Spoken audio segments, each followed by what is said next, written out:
Good morning, good afternoon, good evening from whatever time zone you may be in. This is Off the Grid Podcast with Aiden and Jared. Gaining unauthorized access to the truth. And today we're going to be talking about continuing on with part 2 of our Pokemon podcast series. Yep, and Jared, what are we talking about in part 1? We started talking about the different types of Pokeballs that can be found throughout the games, and we went through every single one that there is, like all 27, right? Yeah, there was such things as dive balls and lure balls. There's one called level ball, which was extremely confusing. Yeah, there's a lot of them that are useful, but then there's a lot of them that are like, wow, seriously, they designed something that doesn't even, any better than the regular Pokeball. Yep, and we also went through the history of the Pokemon world, but we're not done yet. We went through the first 2 eras. We went through the creation era and the prehistory era. Yes. So basically how Arceus created the universe and, how then they all turned into Mews and repopulation and all that stuff. So check part 1 and you'll be caught up with that. Yeah, definitely make sure you check that before watching the rest of this podcast because you will be lost. Yeah. Alright, so how can they reach us, Joe, in case they don't know? You can reach us at offthegridpodcast@gmail.com, or you can leave a comment on our YouTube channel or leave a comment on our Apple Podcasts channel. Yeah. So, which Apple Podcasts, as we said before, it links to our YouTube channel, so that's really good. Yep. And also, guys, big news, first of all, for my music, you can reach me at SoundCloud or Apple Music. That's uploaded there now. But also, guys, big news, my first album is coming soon. It's gonna be released on August 9th. And how much music is going to be in this album? 12 tracks. 12. Some of my way older stuff from 4 years ago mixed with some of my newer stuff, so I'm really, really excited. This is my first big actual album, because I've been making, if you guys have been buying my tracks, thank you, obviously. I just want to say thank you guys, because I don't know what I'd do if it wasn't for you guys. You guys are why I make my music, if it wasn't for you, I wouldn't be, doing all I can to please you guys, so thank you. Yeah, and Aiden's finally getting enough music out there now, he can finally put it together in a whole album. Oh, yeah. That's great. Yeah, it's gonna be released August 9th, and yeah. Alright, yep, that's it. Alright, so let's get into this. Alright. So you want to go on to the recent history? Yes, okay. Now, again, I just want to re-emphasize real quick. Last era was the prehistory era, and you want to kind of give them one down on what that was before, real quick before we get into this? The prehistory basically talks about all of the Pokemon that, if you ever watch the original series, like Generation 1, and there's Pokemon like Kabuto and Kabutops and stuff like that, those are Pokemon that are currently, if you were in that Pokemon era, the current era, those Pokemon don't exist. They're basically extinct. They're dead. Yeah. From a huge asteroid. Yeah, so there's, like we mentioned in the previous podcast, there is Pokemon that have been revived from the prehistory era, like Kabuto and Kabutops, but there's not that many of them. Yeah, just like in real life when the asteroid killed the dinosaurs. Which I believe it was Team Rocket that tried bringing them back to life, or, yeah, it had to be Team Rocket. Yep. So that's a little bit of the prehistory, but you're going to have to check that out in order to, or check out our previous podcast in order to get the rest of that information. And that one's called Wonders of the Pokemon World Part 1, just so you guys know. Yep. Alright, so now we move on to the recent history. Now this is some really exciting stuff, because you're going to find out the creation of the Pokeball, who created it. You're also going to find out more about Professor Oak, maybe even the world's first Pokemon Center. This is stuff that all of you guys know about. It's in every game, so yeah, we're gonna talk about this. Okay, so yeah, so the current era. Not much really happened in this era, really, huh, Jared? Yeah. It's more like currently developing sort of thing. Yeah. Alright, so during this time there were 3 demigod Pokemon called Moltres, Zapdos, and Articuno, who control the climate, and they start to battle until they are eventually stopped by the legendary Pokemon Lugia. Alright, so why is this a big event, Jared? Why was this a big thing that happened? Well, this is basically, during this time, it's starting to enter Generation 1. Yeah. This is when you would see, all your legendary Pokemon, like the first ones, like Lugia, Articuno, Zapdos, and Moltres. Yes. So these are the ones, this is entering Generation 1. Yeah. This would be the time when Professor Westwood, as the creator of the Pokeballs, this is when he is basically, they're starting to develop technology that is used to catch Pokemon. Before that, you couldn't catch Pokemon. They were all wild. Yep. So the question is, was there humans, is the question before that.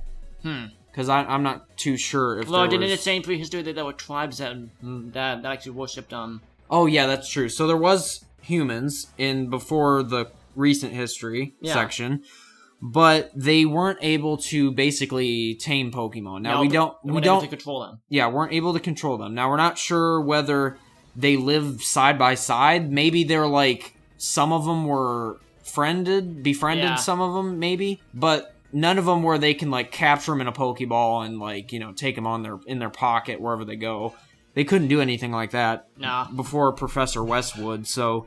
Yeah, this kind of reminds me of, like, the relationship between us and dogs before, we domesticated the first dog, which is actually a wolf, so, I mean, yeah. That kind of reminds me of that. So, yeah. So anyway, back to Moltres, though. To these 3 Pokemon actually call them, like, the Weather Trio. I forgot to mention that. Because they control the climate and weather. So anyway, yeah. They'll start by legendary Pokemon, Lugia, as we said. Okay, so, years pass, and the world's first Pokemon Center is created, providing free healthcare to all injured Pokemon. Also, the Pokemon League forms, and the first battles start. Also, at this time, the world's first Pokeballs are made by Professor Westwood. Alright, so, we already mentioned Professor Westwood, but 2 things to note here. First off, world's first Pokemon Center. And, Jared, why is that important? Pokemon Center, so then after a Pokemon battle the trainer can get them healed and be ready for the next one. Yes, and Pokemon League is really important because it actually brings trainers together now, because before that, Joe, do you know if Battle Lane even existed before the Pokemon League was formed? Was it a thing before? I think... Pokemon battles like between people is what I mean. I mean, it wasn't mentioned in any of the articles that we read, but I think that it was a thing, because I think that tribes, like, there might have been tribes that had Pokemon with them that, like, befriended them. They might have actually been able to control them and say, hey, use Electro Ball or something and tell the Pikachu to use that if Pikachu existed at the time. And maybe they were able to battle. I don't know. But that's just, I'm guessing that they were able to, because it's not like it just came out of nowhere. Right. And you have to understand, over these millions of thousands of years, there had to have been wars. There had to have been wars where humans used Pokemon. There had to have been. And had to be more destructive, too. Oh, yeah. Like... In the wars, these Pokemon probably didn't faint. They probably died. They probably like, basically seek to kill. They probably, seek the Pokemon out on that person and just, like, take them out. Yeah, basically. yep. Just like the Kalos War. They were very, like, very tribal, kind of, very rough people. Very, very savage. Savages, yeah, they would go out and kill, for sure. Yeah. Jeez. That's my guess, anyways. And another question I have really quick about tribes is that, did they do the same thing that people do in real life back then? Did they eat Pokemon? Well, I mean, think about it. In the Pokemon world, there's no regular types of animals where they're just like, they don't have any powers and you just eat them. So if you eat it, you probably get shocked in your throat. Like, there's probably got to be certain ways you cook a Pokemon if you were to eat it. You probably have to drain it of its power first. Like, you drain the electricity out of it and then you... Now that's... Like a Pikachu. That's a subject that is never mentioned in the anime because it's too nasty, because it's children, a really dark subject. Yeah, it's like, can you imagine like Ash like hunting down another Pokemon and then grilling it on TV and stuff? Yeah, like taking like a needle and sucking the blood out of it and stuff. Yeah. Like, that'd be too graphic for the kids. Now the games, however, that's a different story. The games have some pretty dark moments in them. There's dark moments like when we'll mention probably, we're not going to get to it in this podcast, but we're going to talk about Lavender Town, because we're going to go into the different types of locations, different towns and cities and stuff like that. Yeah. But once we get to that, we'll mention more about it. But Lavender Town is very, very dark. Yeah, very dark themes to it. It is a place of death, basically. That's all we're gonna say right now. But yeah, all right. So yeah. Anyway, that was a long rant. Basically, yeah.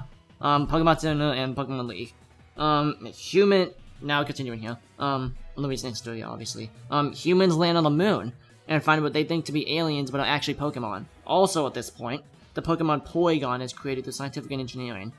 One of my favorite Pokemon. 10 years later in South America, scientists discover a lone Mew, who is most likely the last of its kind. They extract his DNA and use it to clone Mew and create Mewtwo, who then escapes the lab. And that's pretty much the recent history. Like we said, not a lot happened. There were a couple of big events. Jared, do you want to talk a little bit about both of us talk a little bit about the scientists actually discovering Mew and then them cloning him, and actually how that would have. Yeah, let's happened. go into. I'm going to go in a little bit more depth here before we move on.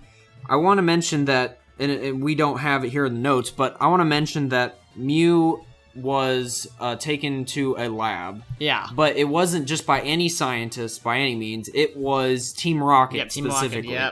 Team Rocket, if for the people who aren't very familiar with Team Rocket, they're extremely evil. They're extremely evil people. They want to be the most powerful group. Basically, they want to control Pokemon. They want to take the most powerful Pokemon on Earth. Mm-hmm. Now, what I don't really like, well, I love Pokemon obviously, but Jesse, James, and Meowth kind of make Team Rocket not look evil because they're so dumb.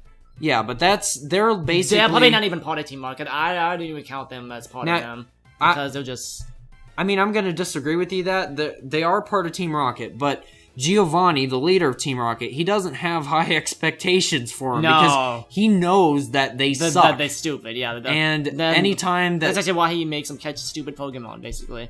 Well, when Team Rocket, you know how in the anime they always try to capture Pikachu, and they're like, oh yeah. Well, and we'll mention this too in another podcast. We're gonna, continue on with like strongest Pokemon and stuff. Yep.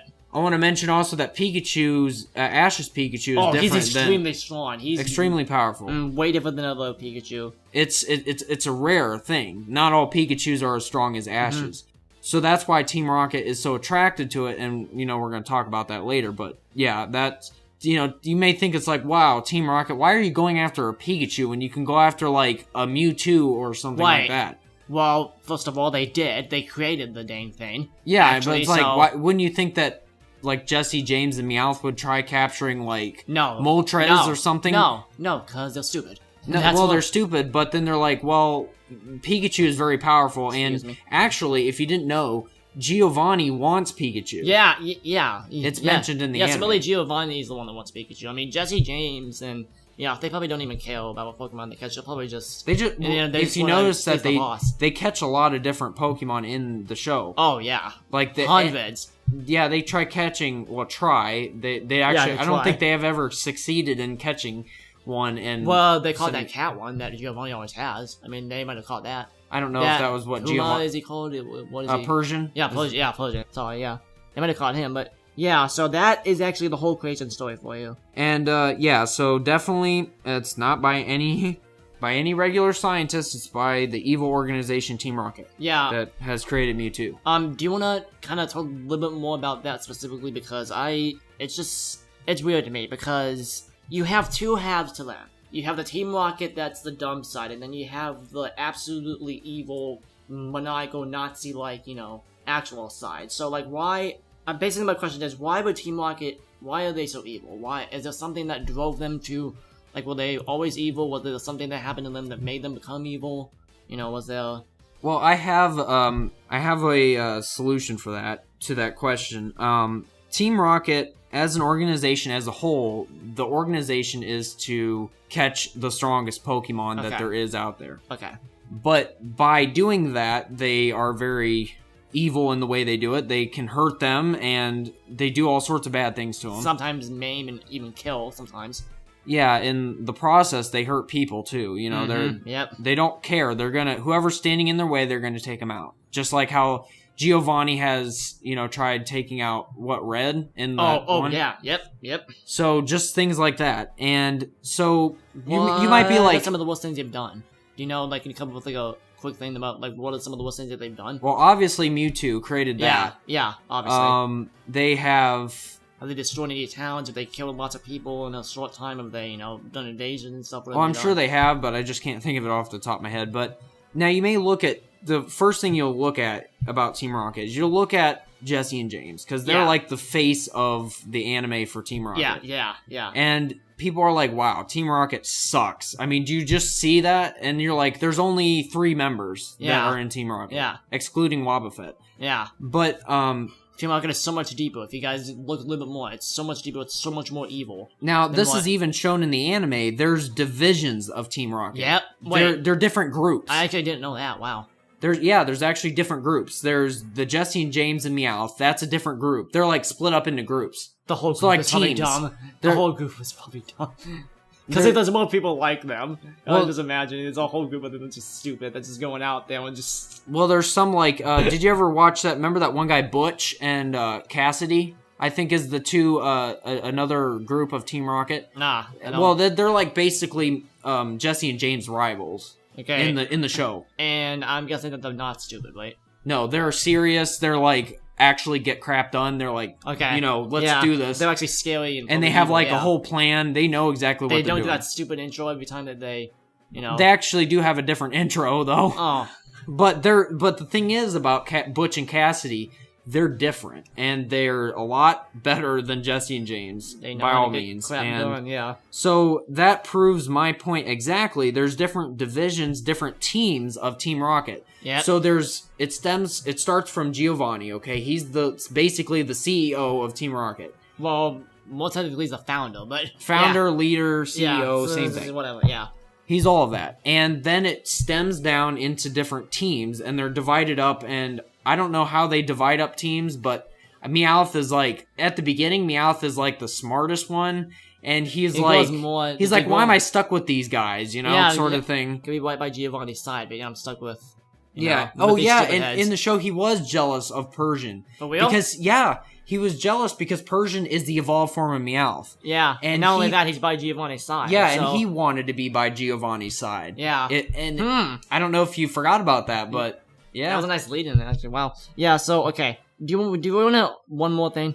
Mhm. Why, first off, can we go kind of through the thing about why the actual event of them, the scientists seeing Mew and them catching them and them experimenting on them? Do you want to go through that real quick? Well, the scientists that were initially watching Mew, were they evil? Like, did they get stolen by Team Rocket, or were the scientists that were going in South America, were they actually from the Team Rocket? They work for Team Rocket because Okay. Team Rocket has scientists, which is the guys that work in the lab. They don't go out there and hunt them down. That is the team's jobs. Yeah.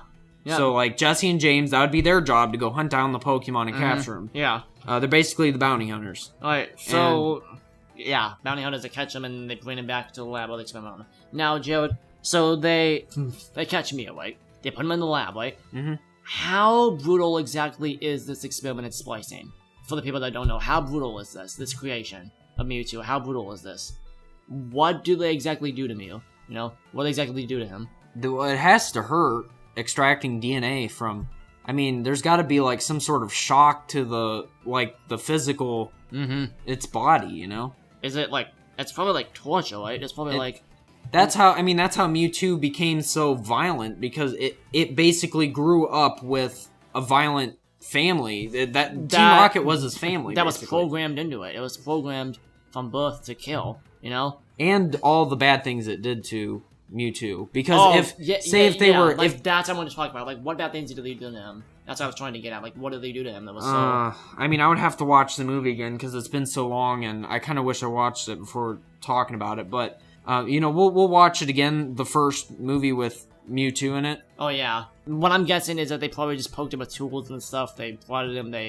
I don't know if they amputated him and they just don't show that. You know, like that kind of stuff. You know, they run him through tests probably. I mean, we can only go off of what was shown. Yeah. But I'm sure it was very painful. There was probably a lot more painful things about the lore that we haven't even seen.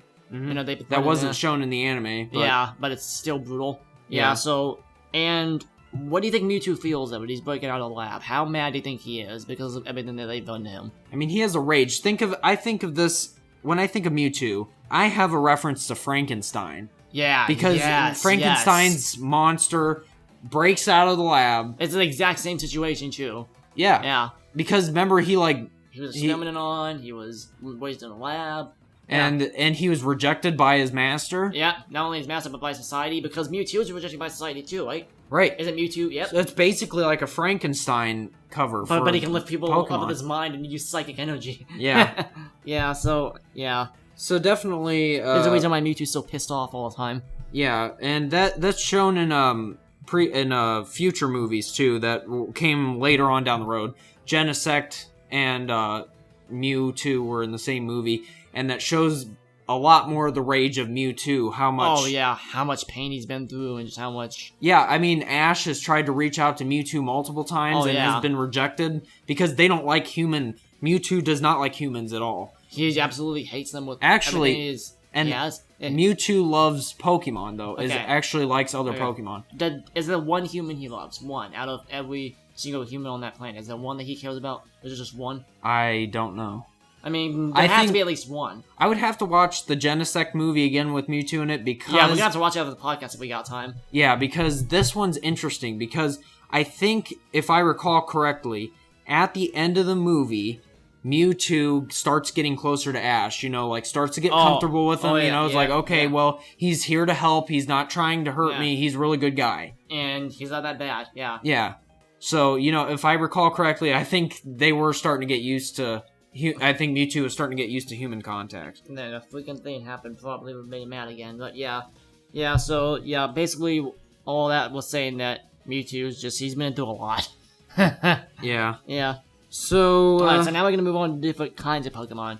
Yeah, and in the show, this is the most important aspect of Pokemon is the different types. Yes. Because if we don't know the types, how are you supposed to battle? Because it ultimately decides what the outcome of the battle will be. Because there's for example, there's a grass and an electric type. A grass type would have a lot more damage against an electric type than electric versus grass.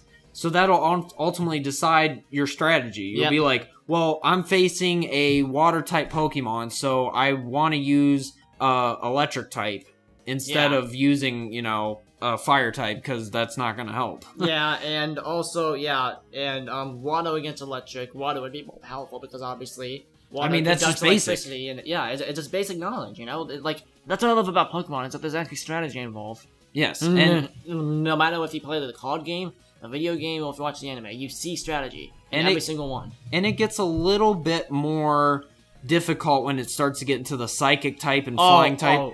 Because you don't. That's not like an element. No, so it's not. It's an element in the Pokemon world, but not in the real world. Well, so I don't know if psychic might be, because obviously Mewtwo's a psychic, and he obviously creates some sort of energy. That has to be some sort of energy that the scientists of that world may not have discovered, probably. Mm-hmm. That might be what that is, Yeah. So there's how many different types of Pokemon are there? There were 18, right? 18 different types of Pokemon. There's grass, poison, bug, fire, water, ice, electric, fighting, rock, ground, psychic, ghost, normal, flying, dragon, dark, steel, and fairy. Jeez, 18. And fairy was the recently added one, and that was added in the Kalos region. That was where it was founded, fairy types, for the people who do not know. And there can be a combination of different types, too. So, for example, a flying combined with a fire type, such as Charizard. Which is so cool. Awesome. Charizard, I think in Generation 1, they didn't think it out very well because they had Charizard as just a fire type. Yeah. Which they changed that later in the games. Good. Because they're like, oh wait a second, Charizard's a fire, but it flies too, so it's a fire and flying type. Because it knows flying type moves. Mm-hmm. It knows wing attack and other gusts and stuff like that.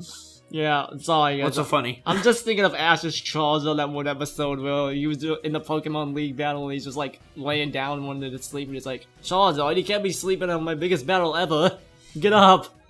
And he's just like, Yeah, Charizard was really, Ash's was really powerful. Yeah, that's what I was gonna say. Ash's Charizard's powerful, but he was freaking lazy. He's like, I'll attack when I want to attack. Exactly. You don't tell me what to do. And then after, he's chasing Sparky around the arena, remember? He's just he's running after Sparky, and Sparky was one of Ash's friends, Pikachu, if you don't know. Yeah, which isn't as powerful as Ash's Pikachu, but... that was a funny moment. He's just breathing fire, and it's just so funny. Oh gosh, it's funny. So let's do another example of a combination of types of a Pokemon. It's Executor, which is a grass and dragon type. Now now we're not talking about the Executor that's in the Generation 1 or Generation 2. We're talking about the one that is wait, what? We're not talking about the coconut one? We are talking about, but there's a different type. Okay. The Executor that I'm talking about is the one with a very long neck.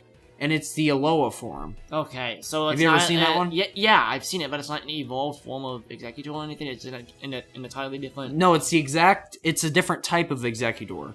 because the Alola region has different versions. Okay. Like the tropical weather changed them, so they look different. Okay, can that be in other regions for other Pokemon as well? Like, could there be, like, for example, different kind of Charizard, maybe different kind of... There That's hasn't what I been in wanna the Alola region yet, or the only... No, like, what I mean is just every region in general. Like, in the Kalos region, there can be different types of Charizards and stuff, or... No, it's only been found in Alola, where there's been differentiations of Pokemon. They say it's because of the tropical weather. It changes, like, the way they grow up, you know? They basically adapt to their environment to better suit themselves, I guess. Because Executor, in order to survive, you know, reached the tall coconut trees because he looks like a tall coconut tree instead of a little tiny palm tree. Very small. I'd be terrified if I saw him in my backyard. I mean, actually, I would be... Honestly, if I saw an Executor in real life, I'd be scared, like the real tall one. I know, yeah. I mean, it has a super long neck. Just like with, like, the creepy eyes, too. Well, you know, like the stupid-looking, doofus-looking eyes, you know, like Derpy. It's like... He looks worse than Magikarp. Oh my gosh, and he's chasing you. Give me a stomping after you. and you literally feel his leaves. Jeez. But here's the thing. It's a grass and dragon type, which... makes it get even more.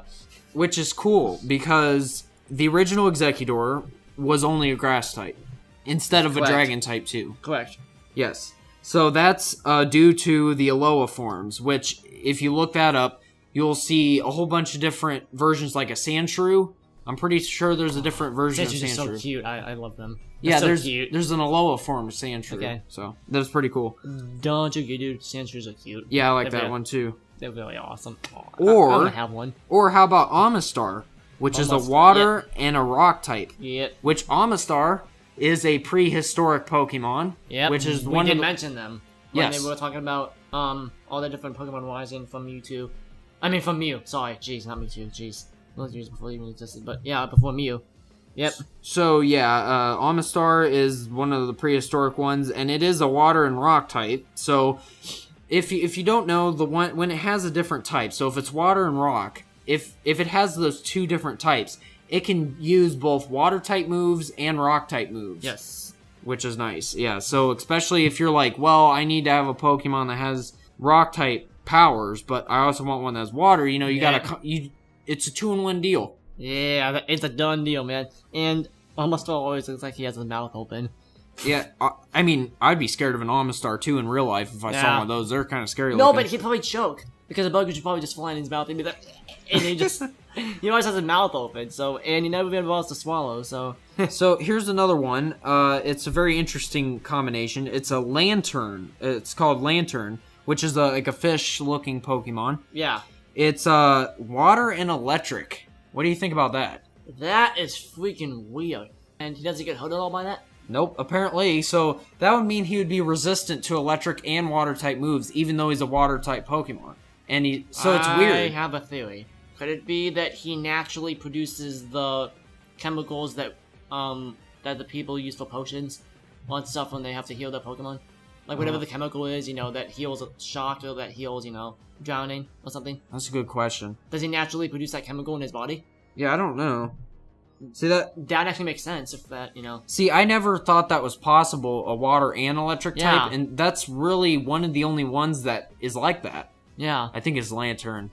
I think he's the only one that's like that. I mean, I'd have to look it up just to see, but I could be wrong. Yeah. So now we're going to move on to going into specifics here of the different types. Yeah. Because this is where it'll show all the different types' advantages and disadvantages. So, the first type, which is the most basic one, is called a normal type. Yep, this is what Eevee is. Yeah, Eevee is the one that changes into different types when evolving with different stones. Yes. So, the normal type is tied with... this is something I didn't know until reading this article. The normal type is tied with electric for having the least weaknesses of any type. Really? Wow. Yeah. So, fun fact for you, apparently. It is also the only type of attack that is not super effective against any type. Ooh. Well, I mean... So that's a downside to it. That kind of makes sense, because can you imagine Eevee just trying to charge up, like a Charizard or something? So there's a advantage and disadvantage of having a normal type. Normal types have less... As with every type. Yeah, with every type there's advantages and disadvantages, but you may think like, wow, normal type is the most powerful Pokemon, type of Pokemon. You may be right about that, but there's also a problem with not having super effective attacks against any type. Which is? What do you mean? Oh, wait, no, I thought you were... No, I'm just saying okay, you don't have any super effective attacks. Yeah, that... So because of this, it is not completely unresisted during an inverse battle, which I'm not quite sure what that is, but that doesn't matter. Matter. What the heck? Doesn't matter. Doesn't matter. Matter. Oh, so, geez. And then there's the combination of normal and ground type attacks provides good neutral coverage with only type combinations resisting both. Because ground covers both of the types that resist normal, their inability to hit ghost-type Pokemon can be nullified by using Foresight, Odor Sleuth, or Pokemon with the ability Scrappy. The ability Scrappy? Odor Sleuth? What? I'm gonna sniff out that smell there. Oh, it smells like a fart. That sounds like something that Grime would be in charge of. He'd probably be an Odor Sleuth. Hold on. Smells like a climb around here. I smell it. It's getting close. So, yep, that's stench. Yep. So that's pretty much it for normal type. Next one is I smell it. He actually murdered someone. Oh no. So next is, we're gonna go through a little bit quicker than that one. Yeah. So fire type is one of the 18 types. Notable trainers who specialize in fire-type Pokemon include Blaine of Cinnabar Island, Flannery of Lava Ridge Town, Flint of the Sinnoh Elite Four, Chili of Striaton City, Malva of the Kalos Elite Four, and Trial Captain Kiwai of Panoli Town. Prior to changes in Generation 6, is that 6 there? Yeah. 6. All damaging fire-type moves were special, but they may now also be physical depending on the attack. So let's see some characteristics here. Real quick, the fire-type has its pros and cons defensively. Ground, rock, and water moves are all commonly used offensively. Aside from fairy, ice, and the fire-type itself, the fire-type's resistances are of little use because the other types which it resists are typically not strong offensively. Okay. So most fire-type Pokemon do not survive too long in battle due to their typically below-average defensive stats. Additionally, very few fire-type Pokemon have secondary type that negates their weaknesses to water-type attacks. Okay, so fire-types, basically, their weakness is water. I mean, that's pretty obvious. Yeah. And so, that's pretty much it for fire. Yeah, so what kind of types do you think are more, like, before we move on? Fire is obviously going to be a more defensive type, right? Do you think so, or do you think fire is more offensive? Didn't it just say that it was not very good defensively? No, it said it was very bad. I thought it said it was very bad. Offensively. Well, it said it had some pros and cons defensively. It says that fire-type Pokemon do not survive too long in battle due to their typically below-average defensive stats. Okay. So they're not very good defensively. Okay. Okay. Alright, so next one is a fighting type. Oh, that's the one I have. So, let's go into... Defensively, the fighting type has its pros and cons, just like every single type of Pokemon. Yes. Fighting type Pokemon have key resistances, so it's not very effective, to dark and rock types. Okay. This is where it gets difficult because, it's not like an element, so it's a little bit more difficult to understand. So you gotta try to, memorize what it's good against and what it's not. Well, it's probably really good at moves, though, because it's fighting, so it's But fighting has its weaknesses, if off the top of my head, flying types are super effective against fighting. Oh, probably, yeah. I think so. Let me, Yeah, this is the one that my family would have, well, martial artists, so this is the type of Pokemon that our family would have. But their weaknesses are to the common flying types, like I just said, and psychic types. So Psychic is super effective too. As well as the Fairy type, which is added, later on. That's kind of funny that a fighting type can be beaten by a Fairy. That's kind of funny to me. Well, Fairy type, not a Fairy. Because if you think what I mean is people automatically think Fairy type and they think, oh, it probably looks like a little pixie, with wings. No. It's like the Pokemon's name was, that green one. That one with the Celia or something like that. Yeah, she was in a movie, but yeah, that one Pokemon. Oh yeah, I think I know what you're talking about. The one with the rock on it formations. Yep.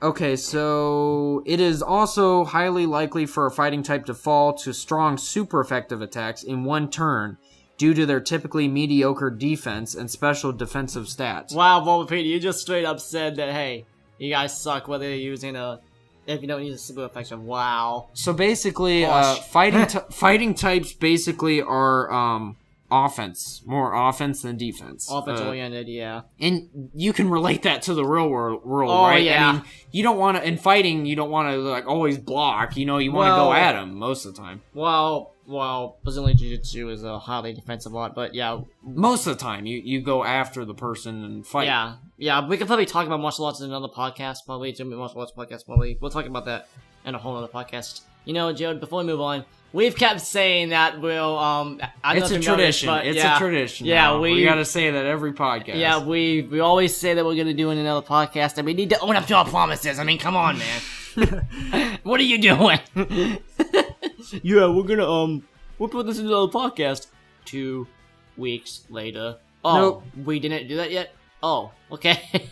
Yeah. Oh my gosh, that's a tradition. So the next type is a water type, which is one of the elemental types. Its characteristics defensively, the water type is very strong when combined with high defensive stats. Yes. So it can be very strong defensively. Most water types can use like water benders from Avatar, because that's a defensive one in that show. But yeah. So most water types can use ice type moves to counter grass types.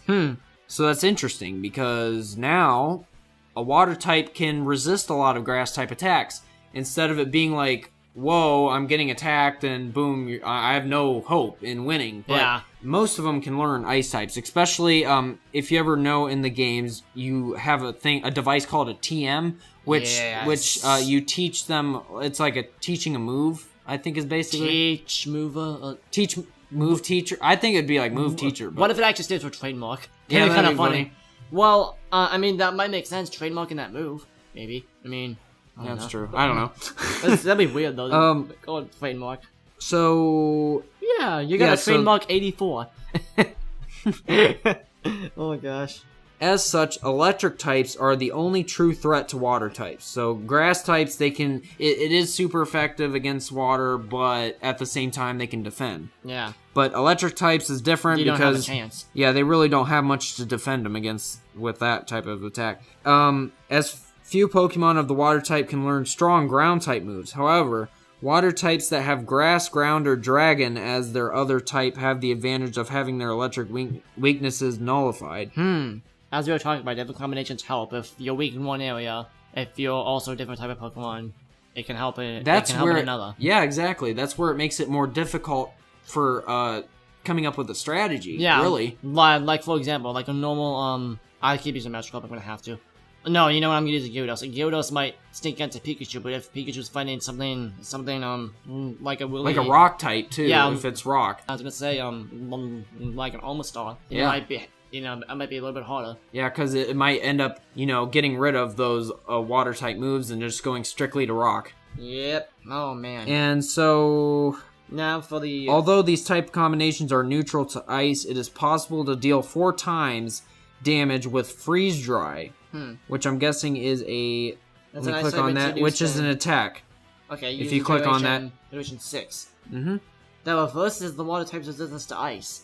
That's a bad deal. An ice-type move introduced that reverses the water-type's resistance to ice. Wow. Wow, that would be useful. That is really interesting. Useful. Wow. Let's say, so you want me to read the last part? If you'd like to, or we can go to flying, yeah. Alright, water-type Pokemon often have the most balanced attributes, usually coming with decent attack, special attack, and defense stats, but below average speed. So basically, they're strong in some areas and not strong in others, basically. Yeah, which is every single type. I mean, you gotta pick and choose what you prefer, I guess. It's just preference. Yeah. So, Aiden, you want to go ahead and go on to flying? Oh, yeah. Alright, flying type. These guys are awesome. These are what Charizard's... Go ahead and jump into the characteristics section. Alright, so this is defense. Defensively, the flying type is very useful for its immunity to the powerful ground-type moves, and its resistance to fighting. What Jared was saying... Yeah, because ground-type moves have no effect on flying types. Mm-hmm. So, fighting doesn't either, so... Fighting types, I mean. However, many flying types have a secondary type that is weak to fighting, most notably normal, making the resistance to the fighting type ineffective. In addition, its weaknesses to electric, rock, and ice are common. Almost all flying types are dual-typed, thus making some vulnerable to double weaknesses. Flying type Pokemon are also unaffected by all entry hazards, with exception of Stealth Rock, which inflicts damage to flying types equal to at least a quarter of their HP, unless they are also ground fighting or Steel type. Okay. Yeah, so that's I don't know. That's very confusing when it comes to the normal and flying type. Yeah, like normal. If normal's mixed with another type, it's bad normally, right? Oh yeah. Normally bad. And that's funny. Okay. What are you doing? Hey, from now on I'm normal. Wonderful weather we're having. Okay, see you around. Alright, so what about grass? Grass type? Oh yeah. What's some characteristics about that? Hold on a second. Jeez, I'm so behind. Behind by 5 freaking seconds. Yeah, so grass type. So defensively, grass types have both good and bad points. Thanks for that, Captain Obvious. Yeah, Captain Obvious, we've been looking at every single type, and they both have pros and cons, right, so jeez. No need to mention it. How is it different? While they have key resistance to water, ground, and electric, they are tied with rock in having the most weaknesses out of all types with 5, although bug and poison are not commonly used offensively. Additionally, most grass types have well-balanced defensive stats, and 2 of their weaknesses have poor offensive stats on average. On the other hand, many grass types also have double weaknesses, with some having 2. Since Generation 1, a particular asset of grass types is being the only type that is immune to Leech Seed. Yeah, which Leech Seed is a grass type attack. That's one the Bulbasaur has, right? Does Bulbasaur have that? I think all grass types can learn it. Okay. I think so. Okay. As of Generation 6, grass-type Pokemon are also immune to Powder and Spore moves, such as Sleep Powder and Stun Spore, as well as Effect Spore. As these moves are mostly learned by grass types, this enables them to provide support to the rest of their team, and can make them difficult to defeat. Because of this, grass types are often switched into each other. Grass-type Pokemon are categorically more affected by weather than other types. They gain both positive and negative benefits of the 2 common weather conditions, harsh sunlight and power solar beams, synthesis and growth, but also empowers fire, whereas rain weakens fire, but also weakens solar beam and synthesis, and makes the dangerous hurricane incapable of insane. Grass types also have abilities relating to the weather more often than other types. Huh, that's interesting. Yeah, so why do you think that is, Judd? What about here? Grass types also have abilities that relate to the weather more than other types. Why do you think that is? Well, because think about it, like, if you think about the grass is affected by weather. If it's really, really sunny and dry for a long period of time, the grass will be all nice and dried out, and, it needs water. So, can you imagine, like, a Bulbasaur out in the grass, and then it's like, it would be suffering if there was barely any rain. Oh, yeah. I mean, like, if you put, like, a Bulbasaur in, like, a desert environment, it ain't gonna do too well. So Bulbasaur and any grass type pretty much relies on water and the weather to be effective in battle. Like it mentioned, Solar Beam, it needs to have light in order to use Solar Beam. So, and it's been shown in the anime with Ash with his Bulbasaur, and when he was flower opened up and when he was in a gym battle, he was trying to use Solar Beam, but he can't use Solar Beam if the roof is closed. If the roof is closed, Oh, doggone it. Yeah, can't use Solar Beam. Can't use LED lights to form a Solar Beam attack. Yeah. Maybe they need to evolve further. Yeah, so do you want to go on some of the offense? Because I think Joe, do you want to talk about some of the offensive capabilities? Yeah. Okay. Yeah, I think I kind of failed to mention that in some of the other ones, didn't I? Yeah. Just the last one. Oh, okay. I mentioned it in all the other ones. Yeah. Although they can super effectively handle water, ground, and rock Pokemon, grass types have several disadvantages. So as grass types attacks are resisted by 7 types, double resistances to grass are common, although so are double weaknesses. Okay. Most grass-type attacks are not very powerful or have several drawbacks prior to Generation 6. No, 4. 4. Yeah, 4. And the majority of grass types have narrow attacking coverage, traditionally playing more of a supportive role with Leech Seed and Spore. Despite this, a majority of grass types have above average attack or special attack, and grass types deal 4 times super effective damage to more Pokemon than any other type. Wow. That's awesome. So is that That would basically help immensely. So is that basically saying that grass types are one of the most powerful types? Yeah. Yeah, like offensively. Yeah, oh yeah. Yep. Defensively, though, they can't do crap. Now, I want to mention a tip or Yes, please, or a please. favorite thing that I like to do with grass types. Yes. Now, any grass type that I've had, I've always loved if they learned Leech Seed. That was one of my favorite moves. Yep. And Why is that?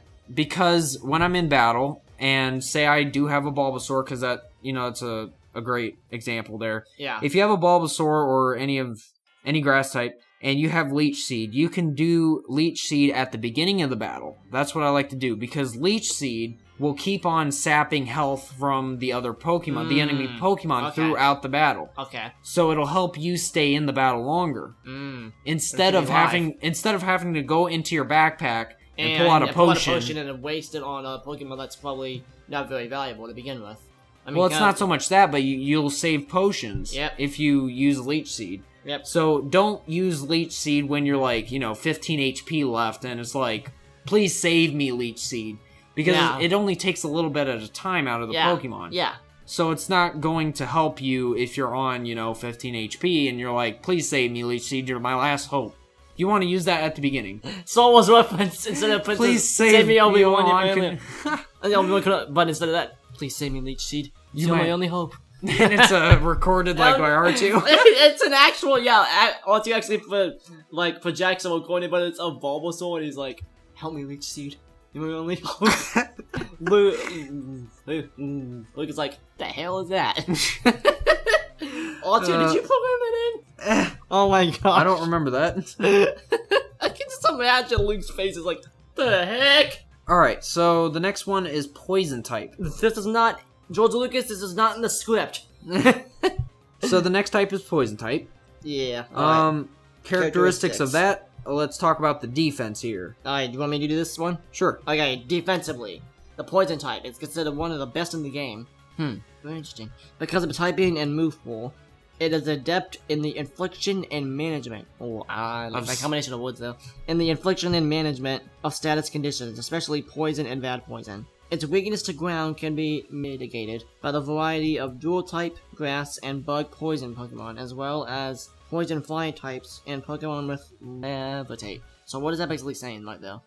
So basically, poison types can be upgraded if they are mixed with another Pokemon. So, like it said, poison and flying, or bug and poison. Okay. Yeah, so anytime, that just adds to the strategy. The example of, I think, a poison and grass would be Caterpie, right? No, Caterpie's just a bug type. That's not poison. Okay. But there, a good one of that, solely a poison type Pokemon, I think of as Arbok. Remember Arbok? Yeah, Team Rocket used him. And Weezing. Weezing is that's a poison type solely. That was so bad. Weezing.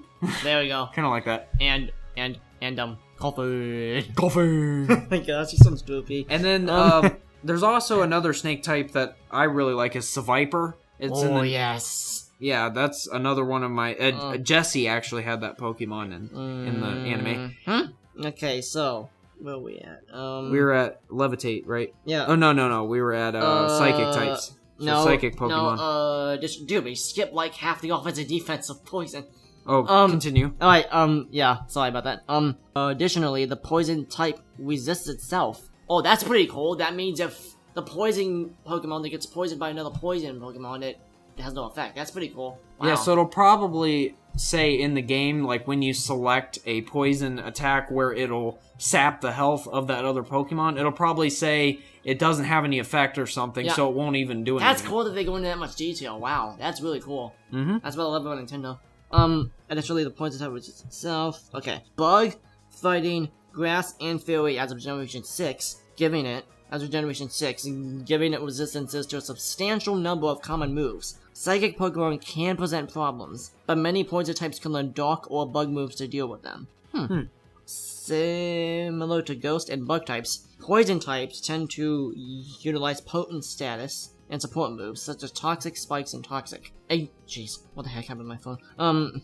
A grounded Poison type Pokemon automatically removes Toxic Spikes on its side when it switches in. Although the majority of non-Poison types are able to learn Toxic, as of Generation 6, when a Poison type uses the move, it gains perfect accuracy, bypassing accuracy checks in semi-invulnerable turns from moves such as Fly and Dig. Combined with solid defenses, this often means Poison types outlast their opponents. Wait, what? What does that mean? So what's that talking about, Jared? I think in general, it's just saying that Poison types are probably one of the best types defensively, Okay. and it can outlast any other Pokemon in battle. That's... Wow, okay. Yeah, Sap and Unity. Okay, do you want to talk about the offensive? Yeah, so offensively, Poison type moves, even when directly offensive, usually are capable of inflicting poison or bad poison, which plays a key role in their offensive strategies. Okay. So in Generation 1, Poison was super effective against both Grass and Bug. Although the former is largely offset by the common Grass/Poison typing, and Ice, Fire, Flying, and even Bug are much more useful in countering the Grass type. Starting in Generation 2, Poison is no longer super effective on Bug, which I'm not quite sure why they changed that, but aside from itself, Poison is resisted by Rock, Ghost, and Ground, and is completely ineffective against Steel. Because, yeah, it's Steel, so it'll just bounce off like it. Yeah, so it can't poison a Steel type. I mean, unless... because, like, Magnemite, you know, is... Yeah, but can there be a type of poison Pokemon that's not poison, but it's corrosion, you know? That's what I'm wondering. Can we learn a move that corrodes metal? I don't know. I don't think there's any move like that. Okay. Not a move called Corrode. Nah, that'd be really realistic, though. Be cool. Alright, so additionally, Poison types typically have average attack and special attack, hampering the offensive usefulness of Poison types. Poison is not historically an especially useful offensive type, and was often most useful for its status moves. However, which is just like, which I don't know, but I guess it's more like the using a poison attack where it saps the health. wow, okay. So that's more what it's for. However, Poison is one of only 2 types super effective against Fairy, along with Steel giving Poison a key offensive role as of this generation. So because of the typically low defense most Fairy types have, moves such as Poison Jab and Gunk Shot can often take them down in one hit. Poison works well alongside Dark and Ghost offensively, since these cover Ghost types as well as Psychic types, which Poison types are weak against. Yeah. And Poison types commonly learn Dark moves. Yeah. It also pairs well with Ground, which covers Rock, Poison, and Steel types, and Water, which covers Rock and Ground types. So Poison is interesting because, to wrap it up on Poison, it's mostly better with defense. Yes. Right, But, I mean, I personally like Poison types. What do you think? Is that one of your Poison favorites? are really, really effective. Like, if used well, it can be really, really good at not only offensively, but also keeping you alive. Oh, certainly. And it can, like, say, a strategy that I like to use is if you have a Poison type and you use a, like, poison on that Pokemon where it saps the health, and then say your Poison type that you had out got killed, fainted, obviously, and then you put in another Pokemon like a Pikachu, it's still going to keep sapping the health because it still has that status effect from the Poison type. So it's going to keep on working even if your Pokemon's out. Wow, that's cool. So. And speaking of Pikachu, what's the next type? Electric type. Good lead in there. Alright. So, defense. I'm gonna do defense if that's okay. So the defense. Overall, electric types have average defense and above average special defense. As a single type, electric is one of only 2 types to have only one weakness. The other being the normal type. Which is nice. Yeah, really nice. Electric types have a key resistance to the quite common Flying type, which is used mainly as an offensive type. The downside to this is that ground type attacks are very common. Yeah, because using an electric type versus a ground type is not going to help. Because, what? Well, the types disadvantage between electric and ground. Because, Okay. it may not... Because if you use, Thunderbolt on a ground type, it's not going to do anything. Yeah. It's not really going to... I don't think it has any effect. Okay. It's weird. Well, it's not weird, it's just how it happens. Okay, so, moving on here.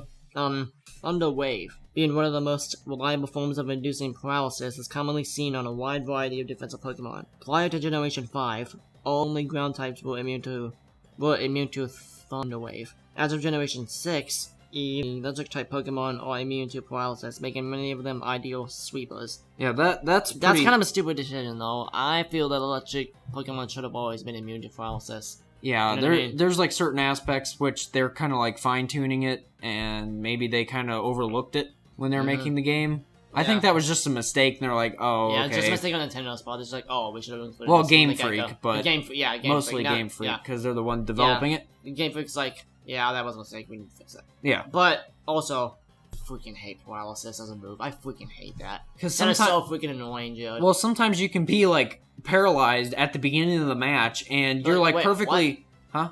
Yeah, and, wait, what? I just started. No. What I mean is that you get attacked by a move that will paralyze you, Yeah. and you'll be, perfectly fine, it's not causing any issues, you're able to attack, okay. Yeah, oh, But then all of a sudden... You take damage. Start taking damage. No, you don't take damage, but all of a sudden, at the end, closer to the end of the match, you start not being able to attack because you're paralyzed. You can't move. Yeah, Paralyzed it's doesn't do damage, it just leaves you open to attack. Okay. Yes, because you cannot physically attack if you're paralyzed. Okay, yeah, okay. Now, it may say on close to the health bar, it says paralyzed, but you can still attack sometimes because it doesn't affect you all the time. It's just sometimes it'll cause, sometimes you're able to move. To freeze up. Yeah, kind of like an our time travel podcast where we talked about stuff freezing and stuff.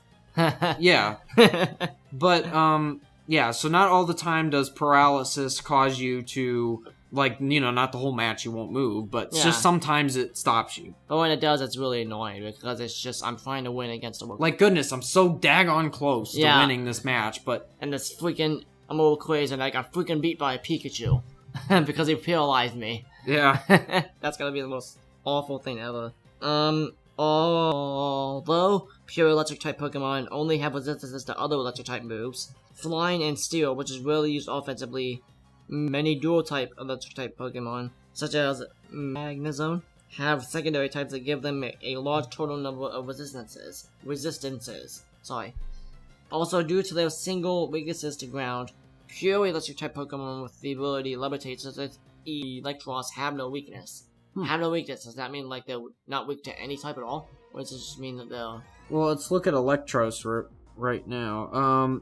It's an electric type. Okay. Because I think it kind of levitates. Yeah, so, okay, yeah. Any Pokemon that... It doesn't say it here, and it's not classified as a flying type. Yeah. But since it levitates, ground type attacks Earthquake or this is magnitude, I think is what it's called. Yeah. It doesn't have any effect on anything that's above the ground, because obviously because it's levitating. Yeah, so that's basic knowledge there. So if you levitate, the ground won't hit you unless it flies up and smacks in the face. But so that's why it's important if you have a ground type Pokemon, one that levitates. Use one that levitates against a ground type because that'll work. But make sure that ground type has another attack that is not a ground type attack, because if it knows something, you know what I mean? What? You make sure the ground type doesn't have another type of ground attack. No. What do you want to? You're not understanding what I'm saying here. A ground type has any Pokemon can.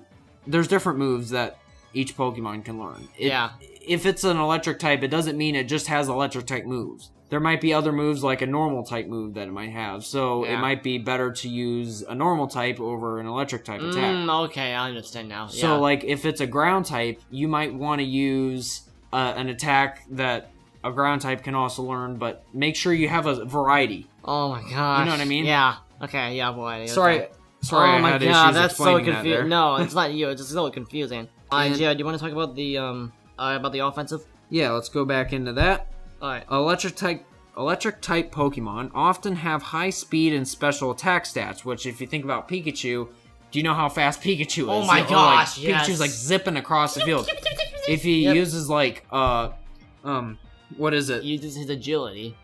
No, there's agility. Agility is one of them. I'm trying to think what the attack is. It's an electric. Oh, quick attack. No, it's kind of like quick attack, but it uses it's an electric type attack. Oh, what do you know what I'm talking? To flip and hit the dude, right? No, that's Iron Tail.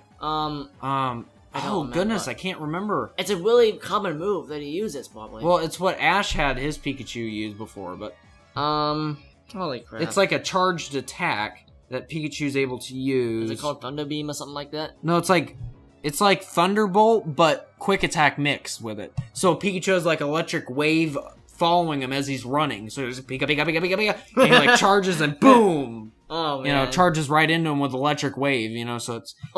I'm trying to think what it is. Is that the name of the move? You just said it? No. Electric Wave? Is that... No, you sure? I would know. Man, not Thunder Dash, that's not a move, but... Do you want to look up Pikachu really quick and see what it is? Yeah, I almost gotta figure what that is. Yeah, okay, yeah.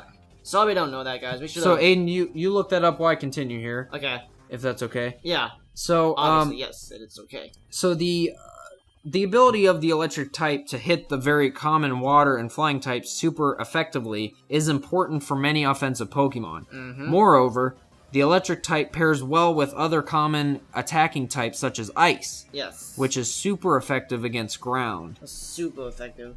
Which electric is weak to and has no effect on. Grass and dragon, both of which resist electric, obviously.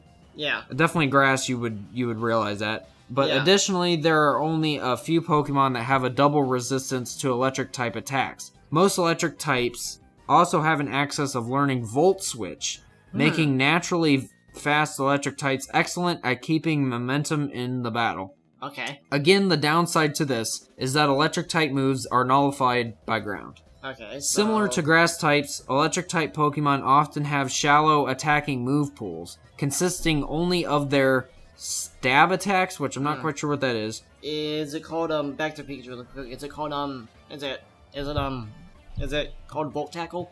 Yeah, Volt Tackle. Yeah. That's what it is. Yeah, Volt Tackle. Yeah, that's what that is. One of my favorite moves that Pikachu's had. Yeah, it's so awesome. It just like and then it just goes boom into. Have you ever? I mean, I've just seen that in the anime. Seen Electro Ball? Where he like charges a ball of electricity on Pikachu's tail, and then he basically charges up in midair. Pikachu, try to give you a visual here. Pikachu jumps up off the ground, spins in a circle, and charges the attack and flings it at the crazy. Pokemon. Can you imagine how powerful? And normal Pikachu that'd be powerful, but Ash's Pikachu even more so, probably because Team Rocket wants him. Think of how powerful that is. I mean, think of oh my word. There was a whole episode when Pikachu learned Electro Ball. There was a whole episode dedicated to Pikachu learning that. Are you serious? He accidentally learned that move. How? Do you remember how? Yes, because Pikachu was being attacked by Team Rocket. I'm pretty sure that's what it was. Yeah. And an umbrella... There was somehow an umbrella in the episode, I think. What the heck? Team Rocket was, like, using an umbrella to, like, keep the electricity in, so it wouldn't get spread out to... Shot? Yeah, like... Shocked? So imagine Pikachu here, like, just on the ground. Yeah. And an umbrella covers it. So it's basically like a blanket over. Yeah. And the electric type has... the Thunderbolt has no effect because it gets stuck. So the electricity conducts on the umbrella instead of getting shocking Team Rocket. Yeah, yep. So basically, Pikachu doesn't realize that the umbrella is not working. It's stopping Pikachu from using any attack. And so the umbrella goes over Pikachu, and Pikachu's using Thunderbolt, and it just keeps shocking the inside of the umbrella, and it's not getting out. This causes his, like, a ball of electricity to form around his tail when he does that. And that helps him learn the move. That is awesome. Yeah, I'll have to find that episode. Yeah, I'll have to watch it if we got time. Yeah, or show a clip or something, but yeah. Yeah, when the time did I come over, dude? I came over to your house at early in the day, so... Oh, yeah, like 12, like at noon. Well, not 12, but like 1 or 2. Yeah, so that, man, this has been fun, dude, this day. This has been really fun, dude. Alright, yep. so what were we talking about here? Again, the downside to this is nullified by ground. Similar to grass types, electric type Pokemon often have shallow attacking move pools and whatever stab attacks are. Normal moves and, in most cases, hidden power, notably ice or fire types, and Signal Beam through TMs Or or move Move tutors. Tutors. That's what they mean, I think. That's I what think move so. tutors. Okay, yeah. Respectively. Averagely, Electric-type Pokemon have the lowest attack of fully evolved Pokemon. For real? Interesting. That's because Raichu is extremely powerful. Huh. This can be a problem for physical-oriented electric types, as typically their strongest move is Wild Charge. When electric terrain is in the effect, the power of electric-type moves are increased by 50% if the user is on the ground. When Mud Sport is in effect, the power of electric-type moves are decreased by 50%. So That is insane. It's decreased or increased by half. So Mud Sport, if for the people who don't know, Mud Sport is which is a status move. So it doesn't cause damage, but it causes status like your attacks to be less powerful. Is that the one that goes like in the games and like yeah, you know where it makes it go like sound like it's going down. Yeah. That means your status is going down, whatever it means. Okay, you know? yeah. It'll tell you obviously. I've had that in the multiple game, times in a battle. It makes me mad. Usually it's wild Pokemon that do that, and it's like they don't do any attack but that, and it's like, well, I'm gonna beat you annoying. easy. Yeah. And then you're like, why is it taking so long for me to kill you? And it's like, my yeah, status is because going my down. status is going down. It's harder for me to even land a hit. Yeah, so that's pretty weird. And very helpful, but a lot of times, like earlier in my time when I was playing Pokemon, I would, not want those status attacks because I didn't think they did anything, but then I realized the importance later on. Yeah, I was 5 years old, immature. We don't know crap about Pokemon yet. We're not the best there ever was. So that's electric types. Now moving on to ground types, right? Yes. Okay, so defense. Do you want to do defense? Yeah, sure, I'll do defense. Okay. Ground types, let's look at some characteristics. Yep. Defensively, ground type Pokemon are somewhat risky. Risky. Despite having above average HP and defense, their below average special defense and speed worsen their weakness to common water, grass, and ice types, all of which have generally special movesets. Ground only resists poison and rock, but it is immune to electric-type moves, including the crippling Thunder Wave. Oh, wow. Which we mentioned before. Yeah. So going on to the offense, Aiden. Okay, here we go. Offensively, ground is one of the most powerful types. It is the only type super effective against electric. And it's super effective... that voice I used, electric. And it's super effective against 5 types in total. A coverage matched only by fighting, which is also super effective against the rock and steel types. The other types are fire, rock, poison, and steel. Even though grass and bug type Pokemon resist ground attacks, many of them lose this resistance due to secondary typings with a weakness to ground, such as the common grass/poison and bug/poison types.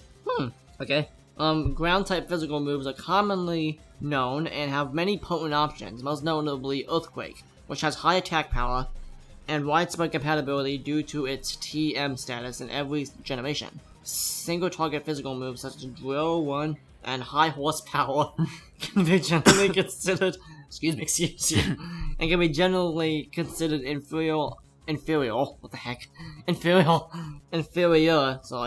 to Earthquake. However, unlike Earthquake, the damage is not reduced by the effect of grassy terrain, and they are far less risky to use in double and triple battles.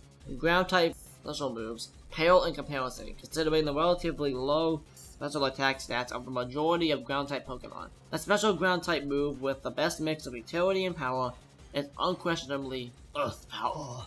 Earth Power. So what is that saying?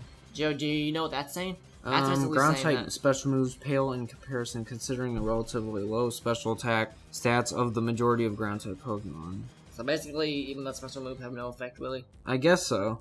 Okay. Alright, continuing on here. Ground's greatest disadvantage is its ineffectiveness against common flying type Pokemon and those with levitate, unless they are grounded. You're grounded. You're grounded, go to your room. No phone for a week. Oh my gosh, Dad, I didn't do anything. I just killed an electric type. You're still grounded. Go. However, most ground type Pokemon can learn rock type, mainly those available via TM, such as Rock Slide.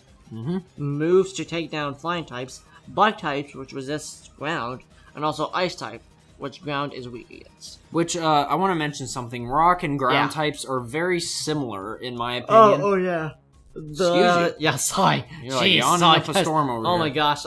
Yeah, I was actually gonna mention before we started one thing about the types is that I think that ground and rock should be one and the same. They should just be slapped together, you know? Yeah, I guess. I don't know. I guess somehow Game Freak looked at the two types and they're like, well, there's enough difference that we can, split them up. Okay. Instead, I don't know. You would have to ask, like, a Game Freak developer and ask them personally.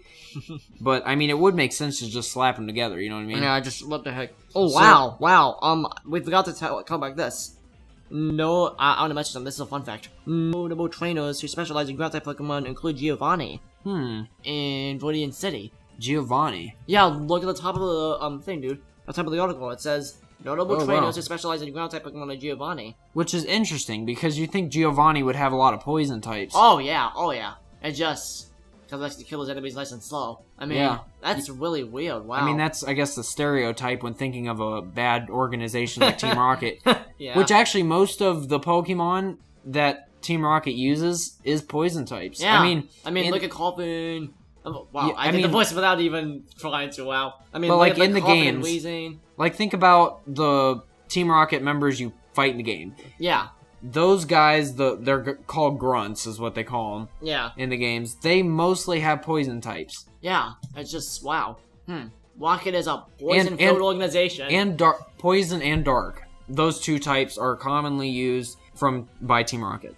Alright. So let's move on to Psychic. Okay, now I wanna I'll talk a little bit about this. The Psychic type, one of the 18 types of notable trainers. You know what? We don't need to do that. Yeah. Let's talk about the defense. Yeah, then. characteristics of this. This is what's important. The defensive capabilities of Psychic types are generally poor. Yeah, ask me to that. The only types resisted by them are fighting and themselves, while carrying weaknesses to Ghost, as well as the extremely common Dark and Bug. Psychic type Pokemon often fall to a single strong Dark type move such as Crunch.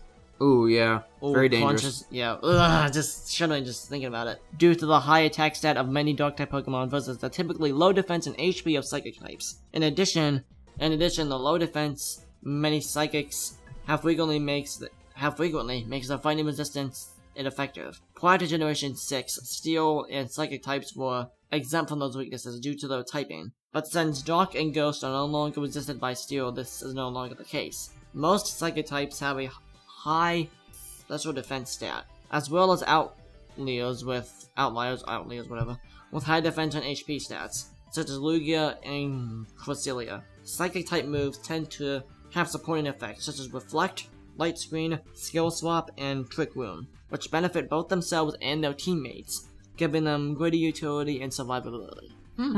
Okay. Psychic types are not one of my favorites. Why is that? I don't know. I guess I haven't really found a Psychic type that I love a whole lot.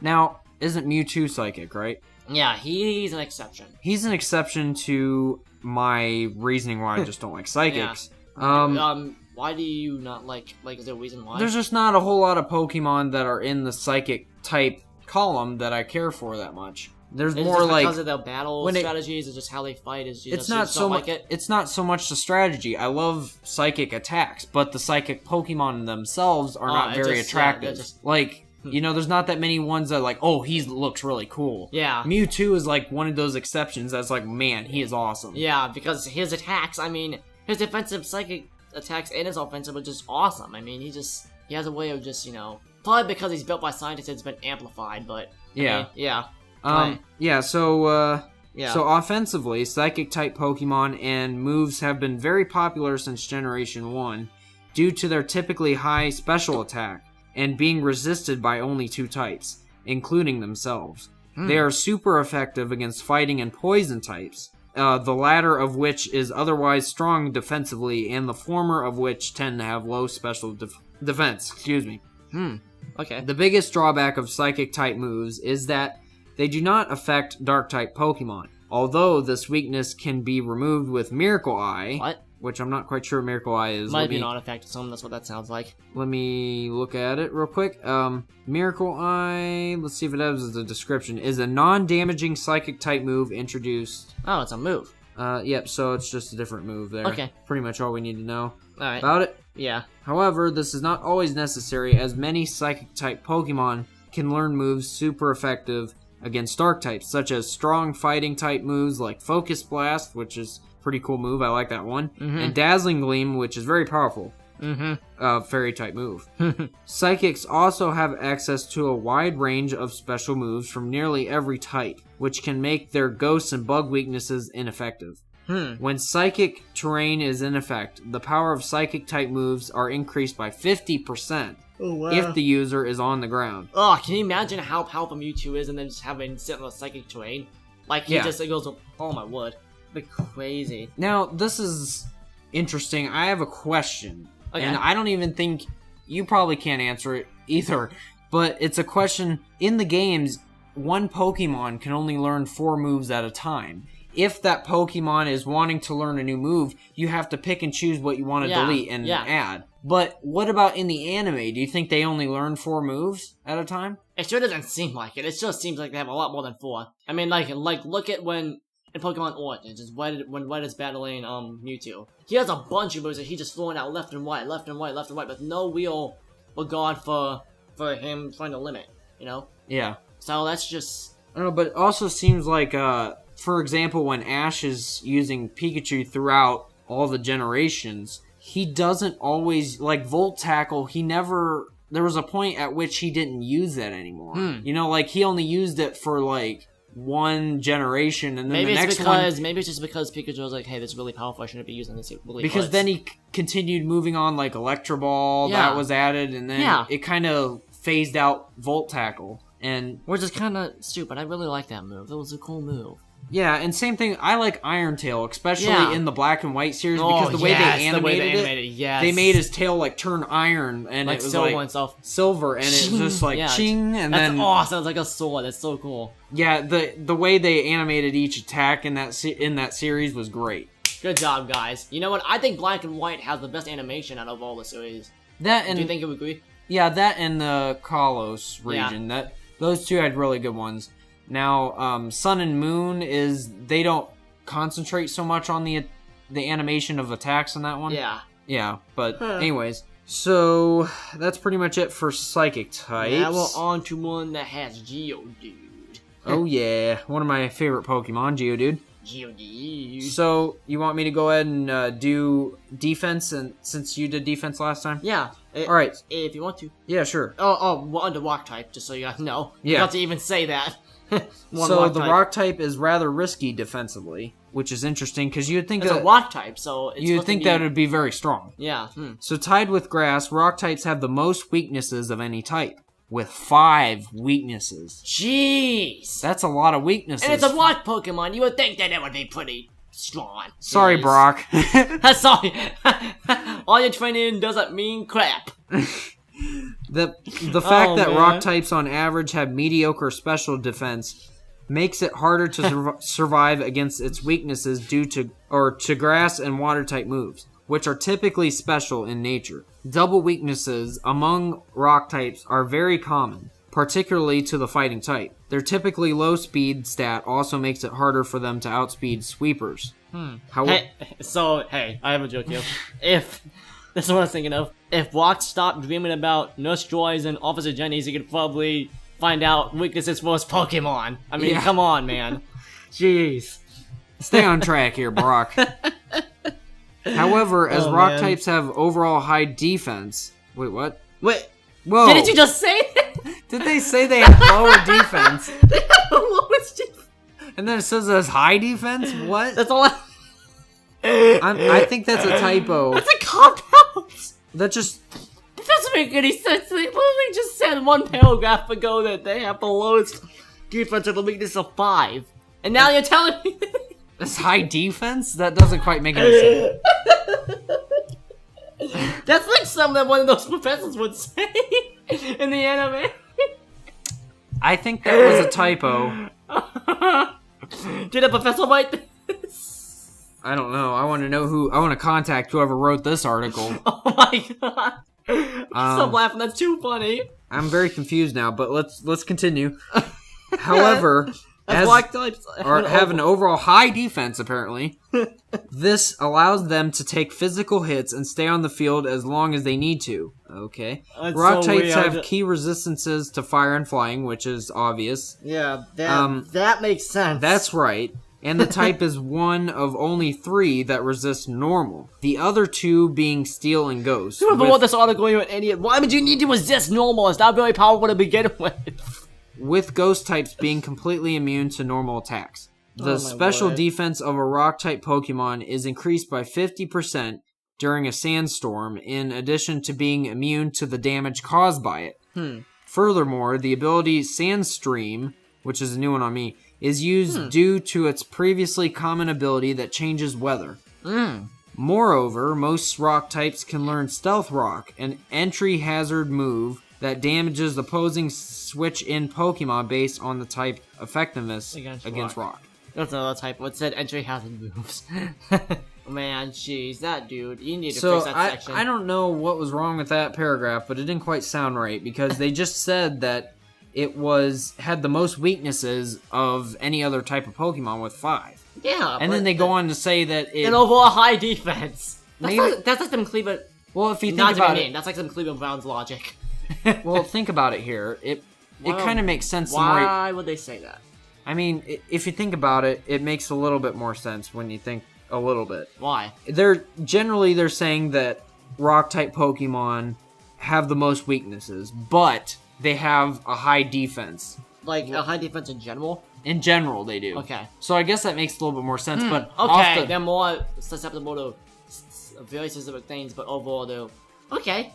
I guess that makes sense. I'm sorry. Yeah. I'm sorry for getting on whoever wrote this Bulbapedia article. It's just that you needed to explain it better. You needed to maybe move around a couple words, you know? Yeah, to kind of explain it, because off the bat, it made me think that, oh, wow, you're... what? It's going against what you just said in the last paragraph, but okay, it makes sense now. Yeah. Alright. So for the offense, right? Mm-hmm. Rock is one of the best types offensively. Which is good. Which makes sense now, actually. Now it makes up for the bad... for the bad typo. For the bad types. Or, the bad against us. Yeah. 5. Yeah, okay. Rock is one of the best types offensively. Rock types can deal super effective damage to several common offensive types, fire, ice, and flying, as well as bug, being resisted by only 3 of the 18 types, fighting, ground, and steel. And the fact that only a few Pokemon have a double resistance to rock keeps its moves relatively effective. As Pokemon of the 3 types that resist to rock typically can learn rock-type moves. This proves a quite versatile combination, understandably so. Double weaknesses to rock are relatively common, mostly due to the many Pokemon which have flying as a secondary type. In particular, rock pairs well with ground since very few Pokemon naturally resist this combination and most rock types can learn Earthquake to this end. Okay. The biggest drawback of rock type moves is the large percentage of moves which have less than 100% accuracy. Okay.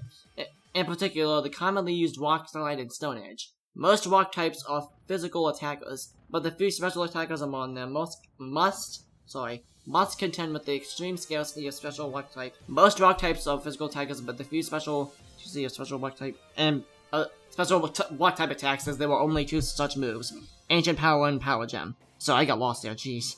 As rock types typically have low speed. Same thing as me. Yeah. Where I got lost there. Oh, jeez, your brain sometimes just goes crazy. As rock types typically have low speed, they may deal a significant amount of damage, with acceptable drawbacks due to the learning of Head Smash. Well, fast rock types lack of this devastating move. What? Head Smash. I can imagine him bashing a head into a wall. Headbang. Oh my gosh. Overall, rock is a powerful offensive type when paired with moves of other types. For coverage and accuracy, rock-type Pokemon on average have the lowest speed of all Pokemon and of fully evolved Pokemon. So I want to mention... basically the fat and slow. Well, they're like mostly heavy, like like the heavy ball. Like you'd want to use a heavy. Are you saying is that a fat joke?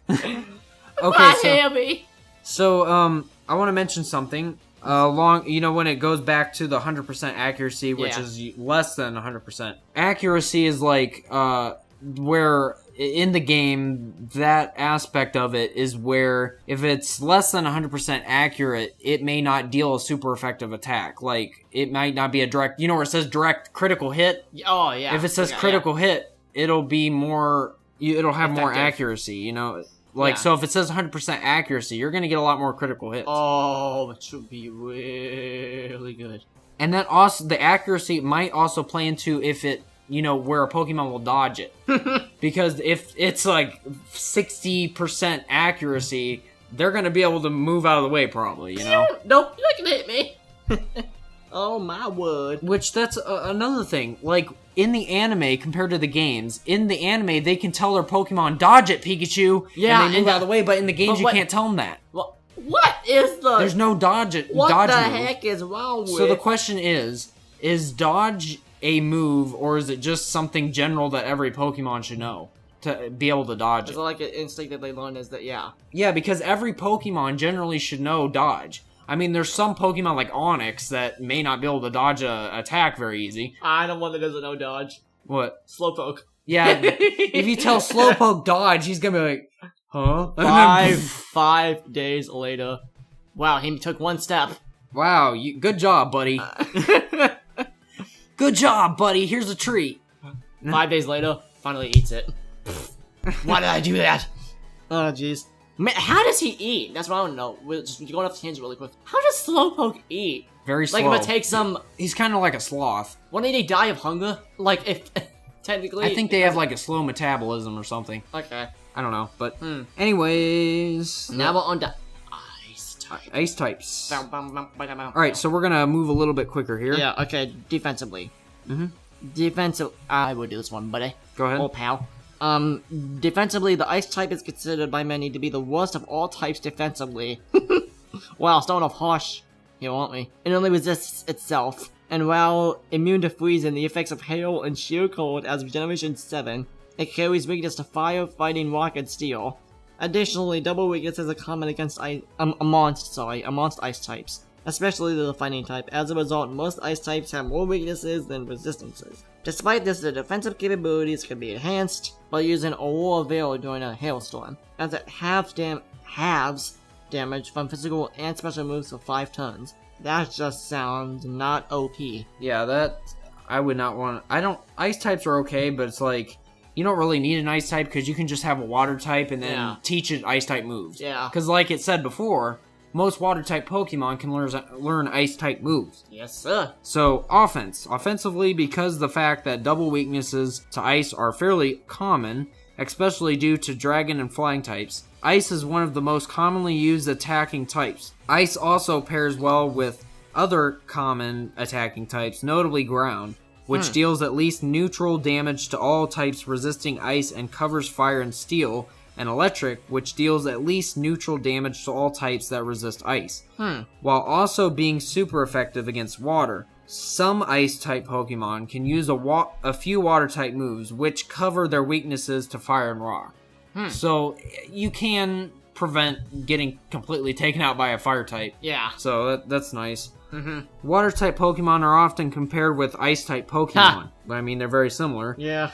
As most of the former can also effectively use Ice attacks, which cover their major weaknesses of Grass and Dragon, which resist their moves. However, some Ice types have an advantage over Water types due to the introduction of Freeze Dry, as it can deal super effective damage to most Water types. Okay.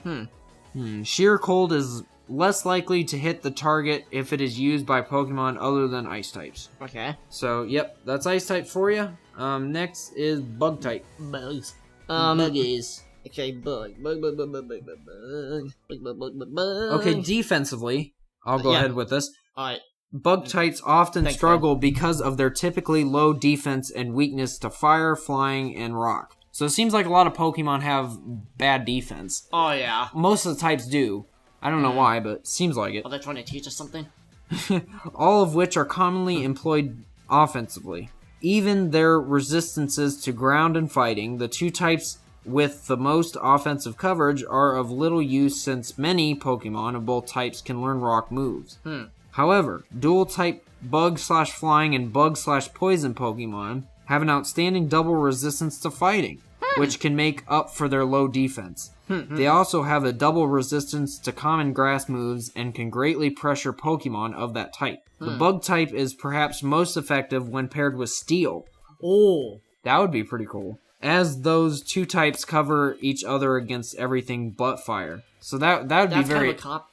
That's weird. That'd be very good, like, if you really, with strategy, you could be like, wow, I'm only, weakness is fire, so you're more likely going to survive a match. That is crazy. Alright, so you want me to do offense? Yeah, go ahead. Okay, sweet. Okay, so this is for offense. In strictly damage-dealing terms, Bug is one of the worst offensive types. Statistically, the Bug type is the weakest among the types, as it has the lowest average base stat. The lowest average base stat total among all Pokemon and among fully evolved Pokemon. Furthermore, many fully evolved Bug-type Pokemon have a base stat total below 400.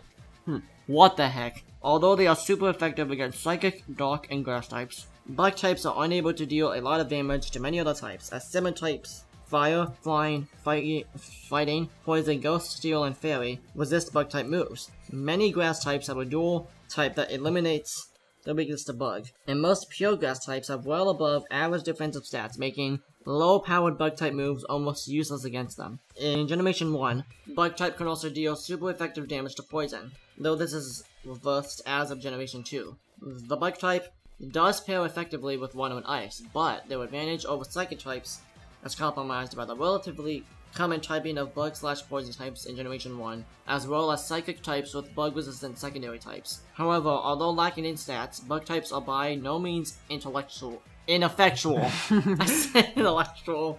Jeez. Bug types are by no means ineffectual. Some Bug types learn powerful status moves such as Tail Glow or Quiver Dance, as well as frequently having access to moves of other types like disrupting powder moves. Although their base power may be lacking, some Bug-type moves have a great utility that hinders the opponent or helps the user, such as U-turn and Sticky Web. Next one is a Dragon type. Yep. Which Dragon types, there's a lot of cool ones in Dragon. Oh yeah. So this is gonna be awesome. So go ahead defensively. Alright, so defensively, Jared, do you want to say really quick because it's still loading? Okay, Dragon types have powerful resistances to electric, fire, grass, and water.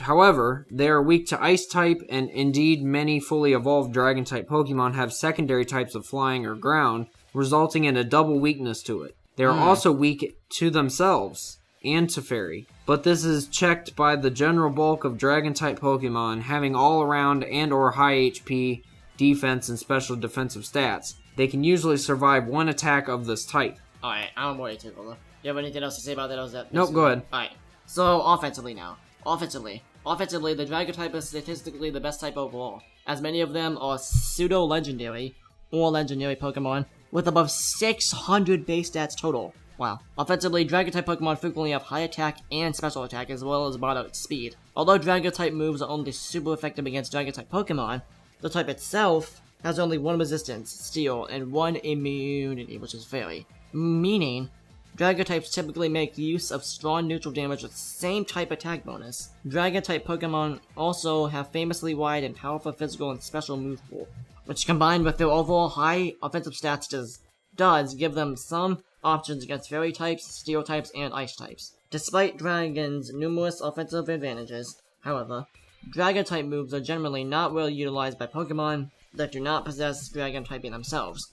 As addressed, Dragon-type Pokemon rely on stab neutral damage such as Drago, Meteor, and Outrage, combined with their high offensive stats, but in the hands of a non-Dragon-type move with loose stab, this combined with the fact that Dragon-type moves do neutral damage to nearly all types, means that the damage output of the moves is usually underwhelming. Dragon-type Pokemon on average have the highest HP, attack, and special attack of all Pokemon and of fully evolved Pokemon. They also have the highest average special defense of all Pokemon. When Misty Terrain is in the effect, power of Dragon-type moves are decreased by 50% if the target is on the ground. Wow, that's a lot on offense. Yeah, jeez. Barely anything on defense, but a lot on offense on that one. So, basically the moral is, use dragons to attack. Basically. Alright, Jared, now we're on the ghost type. Another one of my favorites. Yeah, these have Pokemon such as Ghastly, and Haunter. So, you doing defense this time? Yeah, this thing about loads. Yeah. Defensively, the Ghost type is a valuable defensive type due to being immune to both the Fighting type, one of the most popular attacker types, and the Normal type, a type with a number of strong moves. As of Generation 6, Ghost type Pokemon are immune to all trapping moves and abilities, including Shadow Tag and binding moves such as Infestation. Ghost types are also guaranteed to win from water battles, regardless of speed. Ghost type Pokemon can learn a variety of status and moves and the like, such as Confuse Way, Hypnosis, Thunder Wave, or Will-O-Wisp. All good moves. Really good moves. Prior to Generation 6, Pokemon that are both Dark-type and Ghost-type have no weaknesses, excluding Fighting-type moves used under immunity, negating conditions such as Wing Target or Scrappy, as the resistances of the Dark-type cover the weaknesses of Ghost and vice versa. In Generation 6, the Fairy type was introduced, which is super effective against Dark, and not resisted by Ghost. So these Pokemon now have a weakness to Fairy. Ghost types are also unique in the fact that they have a type-specific attack, Curse, which, other than being the only question mark type move before the type was removed in Generation 5, looks differently for Ghost type Pokemon than it does for other Pokemon. Yeah, so dude, what does question type mean? Is that just, like, it's weird. I don't know. We don't have a whole lot of time to keep going into, Details, the itty-bitty details, but... Yeah, so we want to do it all offensively? Yeah, contrary to Dark types, most Ghost-type Pokemon are special attackers due to their typically high special attack. Yeah. Despite the fact that Ghosts were physical moves prior to Generation 6, in Generation 1, there were no types that resisted Ghost-type moves. Although Ghost was the worst offensive type due to being ineffective against the common Normal and Psychic types. In Generation 2, Steel and Dark were added in order to resist Ghost-type moves. As of Generation 5, the only differences between Dark and Ghost is that Dark-type moves are not very effective on Fighting or Fairy, while Ghost-type moves do normal damage to those types, and Ghost-type moves do not affect normal Pokemon. Ghost-type moves are great for neutral coverage, as Steel-type Pokemon no longer resist them in Generation 5. No Pokemon resist a combination of Fighting and Ghost-type moves, as the only combination capable of this is Normal/Ghost types has ever materialized. A combination of Fairy and Ghost-type moves has nearly as good coverage, only resisted by Normal types with a secondary type that resists Fairy, of which there are currently only 2. Despite this, there are few high-powered damaging Ghost-type moves. So they're mostly average, I guess? Yeah. So they're not bad, but they're not good either. So they're just average, like Jared said. Yep. Alright, next we're gonna move on to the Dark type. Okay, so defensively, the Dark type, along with the Steel type, was introduced in Generation 2 in order to balance the previously overpowered Psychic type and the Ghost type, which had no type resistant to it. As such, Dark is designed to have resistance to Ghost, a key immunity to Psychic moves, and a resistance to itself. However, most Dark-type Pokemon have poor HP, defense, and special defense stats, though there are others with high defensive stats such as Tyranitar. Tyranitar, Umbreon, Mandibuzz, and Drapion. So, what we'll do, we'll just mention that it has weakness to Fighting and Bug. Yeah. But, we'll just start to shorten it up a little bit, because that's a lot of reading. Oh, yeah. So, Dark-type moves offensively are especially useful when combating Psychic and Ghost types. Many of them involve the possession of an opponent's attributes, such as Knockoff and Foul Play. Dark had little use as neutral coverage until Steel lost its resistance in Generation 5. Despite not being very effective against Fairy, several Dark-type Pokemon have access to Steel and Poison-type moves to pose a threat. Dark-type attacks work very well with Fairy-type attacks, since the rare Steel/Fairy is the only combination that resists both. Anyways, so basically, basically they have high attack, but not a lot of defense. So yep, which is always pros and cons with each one, like we said. Yep. All right. So the next one is the really cool one, the Steel. Yeah. Oh, that's gonna be cool. All right. So the Steel type defense. Defensively, Steel types are considered to be one of the best types of Pokemon to use. The Steel type is created to balance out the previously overpowered normal and psychic types. Steel types no longer resist Ghost and Dark, but they do resist Fairy. Steel types also have an immunity to poison type attacks and cannot be poisoned, except by Twin Needle in Generation 2 or if poisoned by a Pokemon with Corrosion. In contrast to Rock types, Steel types can hold up to many attacks because of its typically high defense. Due to the high capability of defending, all three of the Steel types weaknesses, Fighting, Ground, and Fire, are often used against this type. Fortunately, most Steel types are dual typed, which defends usually against one or two of these types. However, it is possible for dual type Steel Pokemon to develop double weaknesses to some of these moves. Interesting. Yeah. Alright, so we'll move on to the offense here. Offensively, it is only recommended that Steel type moves be used against Fairy type Pokemon or when benefited by same type attack bonuses. There are only 3 type weak to Steel: Ice, Rock, and Fairy. The prior 2 of which are rarely used defensively. Furthermore, the types that do resist Steel, other than itself, are Fire, Electric, and Water, are common. Most Steel-type Pokemon have a second type able to provide more effective moves that could offset this disadvantage. So, interesting there. Really, really interesting. Okay, now we're going to do the last one, which is Fairy. Fairy is the last one that was added into the series. Yes, this is the most recent one. How long did it come out ago, Jared? You think? How recent is this? Probably about 2 years old as the Fairy type, so it's not very old. Alright, so going into defense here. Defensively, the Fairy type is considered to be one of the best defensive types, along with the Steel type. It has a key resistance to the powerful and common Fighting type, as well as the Dark and Bug types, making it very difficult to cover against. Its most crucial defensive aspect, however, is its immunity to Dragon type moves, to which nothing else is immune and which is only resisted by Steel. Fairy's only weaknesses are to Poison and Steel, both typically defensive types. So, is that pretty much all? Well, there's one more thing. However, Fairy types tend to have unimpressive defense, and although they resist common physical attack types such as Fighting and Dark, they are very easily taken out by physical Steel or Poison moves, such as Iron Head or Gunshot. Okay. Yeah, so that's all good for defense. Now for offensive. Fairy is also quite strong offensively, so it's pretty balanced, it seems like. Wow, yeah. It is super effective against Dragon, Fighting, and Dark, all of which previously only had 2 weaknesses. Because Hidden Power cannot be Fairy type, Dazzling Gleam and Play Rough are often the only strong offensive options for non-Fairy types.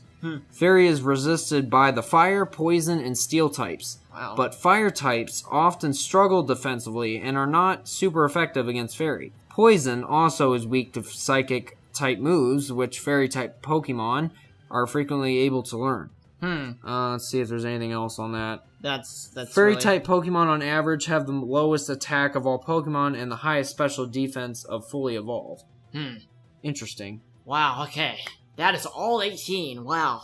That took a while to get through. That was a lot. So, which will lead me to say that we didn't necessarily get into what we wanted to. Like, all what we wanted to. That was definitely a big chunk of what we wanted to do. Yeah. So, what we'll do, we'll move on to the Weekly Geek Freak, but we're going to leave the most powerful Pokemon and the top 10 that we have. We have a top 10 list for you guys, so you're going to have to stay tuned for that one. Yes, that is going to be amazing. We're going to have ones like Mew, Arceus, Mewtwo, Rayquaza, Kyogre, Groudon, all of them. They're all going to be featured. So did you definitely have fun with the types, though? Oh, yeah. Definitely that took talking a lot longer than expected, but we had to do that because for people that are noobs to Pokemon. Yeah, it's very interesting because there's a lot of things that go into it, and it's very confusing. Yeah. So it's going to take a lot of practice if you want to memorize it. Yeah, and this will save your life in battle. This will save your life. Most important aspect to the game. Yeah, types. So we'll definitely keep leave that the most powerful Pokemon for the next one that we do. Part 3, wow. So we've never never had a part 3 before. This is new to us. Yeah, so we'll see. We may even have a part 4 too because of the locations. We still need the cities and stuff. So my word, this Pokemon Day is huge. You know what? We're gonna want to go through everything though. Yep, everything we can. So let's move on to the Weekly Geek Freak. Woo! Okay, so I know that Jared's been begging. All right, I need begging to talk about this. It's Teen Titans. Yes, Teen Titans. Okay. All right. So as you know, like I mentioned, I'm so freaking excited for this. Oh my gosh. Woo! Okay, so Teen Titans Go is lackluster, like we all know. It's one of the worst, one of the worst series ever. But there's a lot of kids that love the stupidity in it. Yeah. And so what Teen Titans decided to do was, for some reason or another... Well, what DC decided to do. Yeah, whoever, they're like, well, you know what? We need to make a Teen Titans Go movie. What the heck? Why? Mean, from the trailer... Okay, I know that Joe's excited about this, but from the trailer, they're wanting rainbows and they're freaking, what is this? Like, that's why... I'm gonna give them that it might be funny, like, stupid funny. Oh yeah, a bunch of stupid poop jokes and stuff. Why would you go to, like, movie night with the family and go watch that? Like, that's when you more can watch like, something awesome like The Incredibles too. I would probably wait to get it on DVD, or not even DVD. No, just rent it digitally. Yeah, that's rent it how bad digitally. it is. So there's not really any point to go seeing it in theaters. But they throw a curveball. There's a curveball A huge one. that you would kind of expect when then you're like, wow, why would I go see that movie? Well, here's a reason why you should go see the movie. Post-credit. Or should have seen it, because they're not showing it anymore in theaters. It was only a one-day thing. That's how bad. So, what I want to tell you... Oh my word. There was a post-credit scene that showed it. Basically, let me go onto this website here so then I can get the exact words that are on there. This is big, guys. This is so big. So excited for this because oh my word, this is like breaking news here. Okay, more than breaking. People are gonna go nuts. So there was a post-credit scene, and with most movies there usually is. Yeah. And you're like, that's why it's best to stay until the end, because you might get like a sneak peek at a new like sequel or something. For me with Marvel. Oh yeah, boy. Marvel is like king of coming up with this. Well, like they're the ones that kind of created scene. that. They're the ones that created that. 2008. Yep. Okay. Anyways, so what was this scene? So as seen in after the credits roll, there's some shaky footage. Okay. Ooh. So and the Teen Titans flash on the screen. The thing is, it's not the version of the Teen Titans that just appeared in the movie, but instead, the version of the Teen Titans that starred in the original Cartoon Network show. Yes! Oh, dude, high five! Woo! Oh my gosh, that's awesome. So, what appears on the screen, Robin appears on the screen. That's the first thing you see, like the shaky footage and everything. Yeah. And, I saw this video for myself. It's on YouTube. I can even show you at the end. Did you stay until the post-credits? Huh? Did you stay? I didn't. In the actual theater? I didn't watch the movie in theaters, but I saw it on YouTube. Like someone recorded it or something. Okay. So it says, Robin's like, "This is the Teen Titans. Can anyone hear us?" And then once the footage stabilizes and all 5 of the Teen Titans are shown on the screen. Oh, and the original. Oh, that's so cool. And then Robin continues to say that we think we found a way back. Oh my god! Which means, if you guys don't know, these 2 universes are linked! Oh my gosh! Dude, how excited are you about this? So I am so excited. That also kind of puts a lot of questions in my head. Like, does it mean that they were trapped? Like, is there what did these like mini Teen Titans guys they like trap the bigger ones? I don't know. Was that experiment when they got shrunk? I don't know. Wait, when did Teen Titans Go come out? Like 2011 or something like that. Had they been planning this since 2011? What if? I don't think so. That would bring DC back from the brink of them having stupid movies. Here's like the Batman thing. vs Superman. The funny thing is they poked fun at Green Lantern. At Green Lantern movie. He was like, he said, I saw on the advertisement, he's like, Beast Boy's like, "Hey, Green Lantern, I didn't know you're here." And then his like Green Lantern's like, they mentioned something about a movie, and Green Lantern's like, we don't talk about that. And I actually watched it. It was horrible. That's why. I know. I watched that movie too. It was pretty bad. Yeah. I'm like, my word. Oh my word. I'm like, I was so bored. I wanted to fall asleep in that movie. So have the creators said anything about this? So how does this relate to? Because now we have a little bit more time actually, because we leaked it obviously. So anyway, other than that though, so what are the plans for a possible season 6? Well, the idea of a season 6 is that they would continue the series instead of a reboot. Like, when they heard originally that Teen Titans was coming back to the network, they're like, oh, okay, it's going to be continuation of season 6 or a complete reboot, of the series. I kind of want a continuation, though. That's what I want. Yeah, that would make the most sense, because they kind of left on a cliffhanger. They didn't really That's kind of what the fans want, series. too, right? Yeah. The fans don't want a reboot. They want a... Well, they want a continuation. Well, they were hoping that when they said that it was going to be a reboot, they're like, okay, maybe it When they will do be it the right. maybe it'll be the original. Yeah. But then it ended up not being that, and we all know what happened. It was Teen Titans Go, and That people wasn't like, even a reboot. That was just like that's a like freaking... barf on the screen. Yeah. You know, like why? Yeah, the just super bright colors, and it's oh like god. barf right in your eyes. Okay, Oh jeez.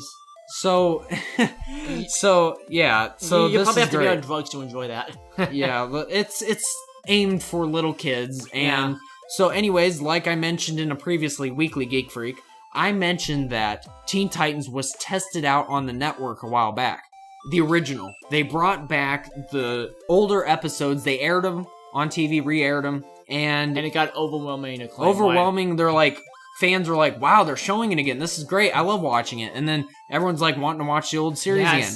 again. They wanted to test the network. This is the theory going around. Cartoon Network wanted to... They wanted to test and make sure that there was people out there that still wanted to watch the original. yeah. So That's what we were begging for. So Cartoon Network got that information back, positive information. That's like, wow, overwhelmingly positive, saying that, wow, there's a lot of people that love this series still. We thought maybe they just like, got too old and then they're like, Yeah. no, I don't want to watch it anymore. They were like, oh my gosh, it's coming back. Yeah, Oh, I know. jeez. Like they forgot about it or something, but no Oh, one man. forgot. There's people out there that remembered about that series and they're like, I want to see it. Oh my I word. want to see it continued. Oh my word. So what now, do you think we're gonna? So what do you now, think's gonna what do you happen? think they're doing? What do you think they did with all that data? Wait, they can't And- just throw it away in a storage fund and say, "Oh, And here's the other thing, Aiden. This test was way before the Teen Titans Go movie. So they probably gave this data back to DC and said, "All right, you Listen, you guys have to do this." got the go, the green light. no pun intended." You got the go." Yeah, I know we do because we left it on the network. Oh my god. But no, seriously, they gave him the green light, and they're like, "All right, go ahead. You can start working on this series continuation of it." And then they're like, "Well, you know what? I got an idea. Remember we were talking about that Teen Titans Go movie that we wanted to do? Yeah, what about it? I think we should go ahead and give them a teaser at the end of it, and then say, hey, we're coming back." Oh! Because these are literally the DC executives. Alright, guys, we know this movie's gonna suck. It's gonna suck. Let's give them something to look It's gonna forward suck to. eggs. Yeah. We're gonna have to sit through 1.5 hours of total crap. So let's give them something worthwhile in the end. Okay, that sounds good. We make a crappy movie, but give them something good at the end. Yeah, that sounds about right. I don't know. So I thought supposedly the Teen Titans Go movie got relatively good reviews. At least I thought so, but I would have to I look don't know. at it Yeah, again, yeah, we don't know. But But get excited, guys! Teen Titans TV series might be coming back. I know, and it's definitely something I'm gonna put on my record list, so it's in my DVR. yes. I'm not going to miss it. Yeah. Well, dude, with the series this big, it's probably gonna be on Netflix and stuff. They're probably gonna have to put it on there. There'll be a Wyatt. Well, I mean, we're assuming it's going to be on Cartoon Network. There's been And it's a speculation. Cartoon Network app too, so Yeah, there's speculation that DC was gonna have it on like their own streaming service or something. Really? And instead of being on Cartoon Network, but then it'd be kind of silly because it's like that's you kind of aired. like the thing that Disney's doing with Star Wars: The Clone Wars. If you heard about that, Star Yeah, Wars it used to Clone be- Wars coming back. it That used I'm to- excited for. That's gonna be amazing. Yeah, that series used to be on Cartoon Network, right? Yeah. The Clone Wars. Dude, that Before Disney bought. Yeah, did you love that series? Dude, that series is absolutely Um, incredible. I don't know. I wasn't so much into it because I was younger at the time, and I didn't Yeah. really care for Star Wars Yeah. at that moment. Mhm. But It was amazing. They're coming back. now I'm it's so like excited for maybe that. I should, watch that. Yeah, just dude, to check it You out. would love it. But yeah, So yeah, Teen that's Titans. definitely. Teen Titans. Oh my gosh, I can't wait, dude. Oh my gosh. So what season would that be? That would be the 6th season. Yes. And How much money do you think they make off this? a lot of money off this. This would make much more money than Teen Titans Go. Oh yeah, and a And- lot more than Batman vs Superman.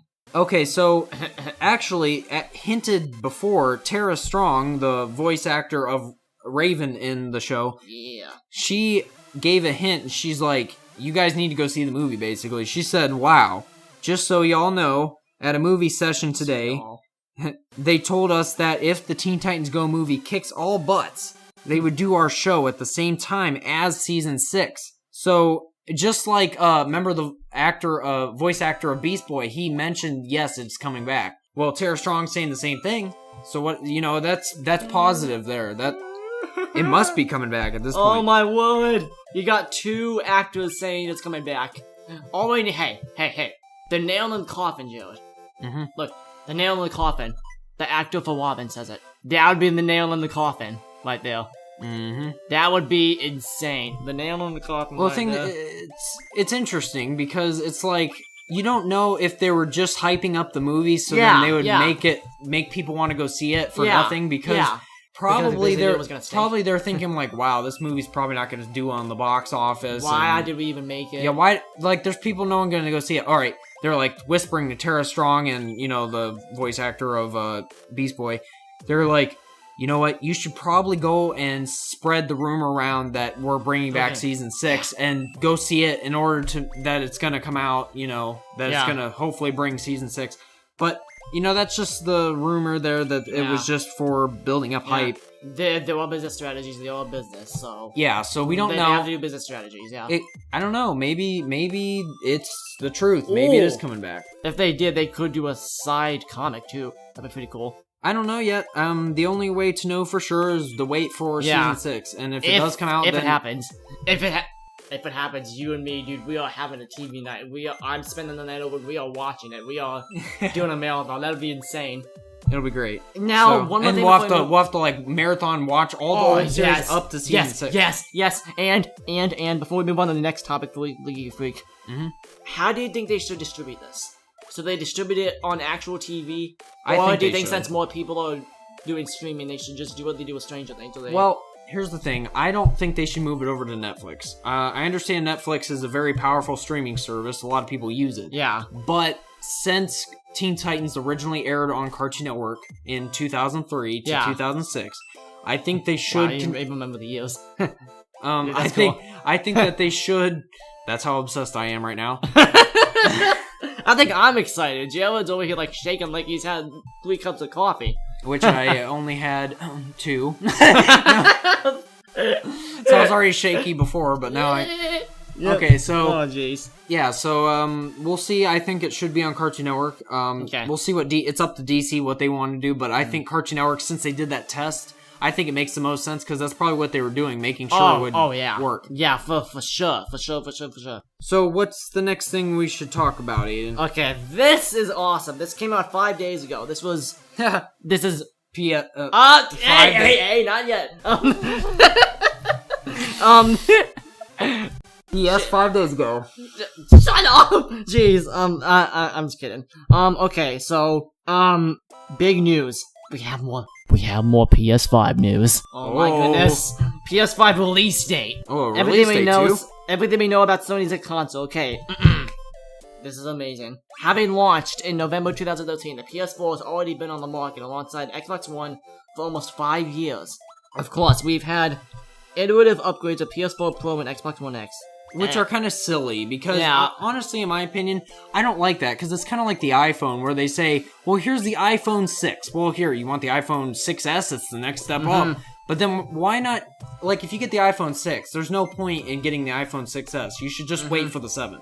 So, yeah, I think that's my 2 cents on it. Or the iPhone, as I call it. The iPhone.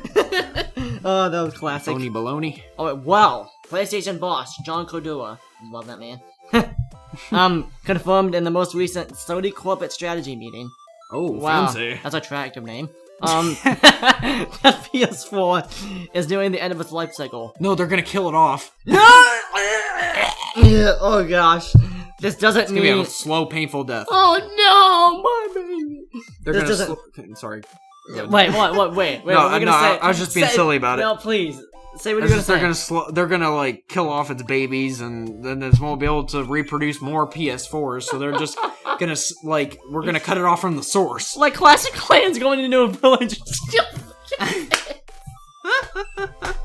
You were like, kill them all. Oh okay, gosh. Sorry. Continue. Oh jeez. And they're the end of its life cycle. This doesn't mean the console is vanishing immediately, as a number of exclusives are yet to launch for the platform. Instead, it's likely a way of explaining to investors they expect a decrease in sales to come in the future. It's also another juicy hint of the inevitable PS5. Well, that makes sense. Okay. No, I just love the way they worded that. Listen. Juicy. No. That's basically saying the PS4 sucks. Listen to this. Instead, it's likely a way of explaining to investors they expect a decrease in sales. No, here's the thing. Well, naturally, people are going to stop buying it because they're getting uninterested. And there's like, well, you know what? It's been out for a while. I already have one. It's been out for half a decade now. Because if you think about it, there's only so much people that could afford stuff like that sometimes. So the people that normally the people that normally buy PlayStations have a PS4, so they're like, why would I buy another PlayStation? If, like, say their PS4... Unless a PS5, You know, I'm not buying another PlayStation 4 is what I'm talking about. Yeah. But they're like, well, my PlayStation 4 is broke, but, you know, I don't want to buy another one because I don't know if they're going to come out with a new one yet. Yeah.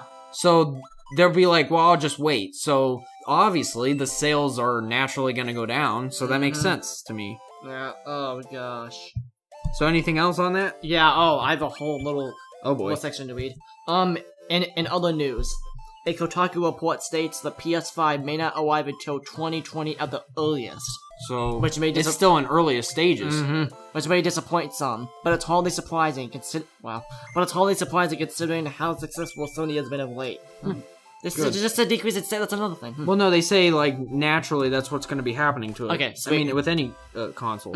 With the PS4 and PS4 Pro so far ahead of the rival consoles from all parties, Sony won't be in much of a rush to spend vast sums of money releasing new hardware. According to the report, many developers questioned, including those at Sony's first-party studios, have not yet been briefed on the existence of a PlayStation 5. So that's going to be hard for developers that they're way behind the game then. Oh my gosh, definitely. No pun intended. So, I didn't even realize that. But so that makes sense for the console not coming out until 2020 because they need time to actually develop games.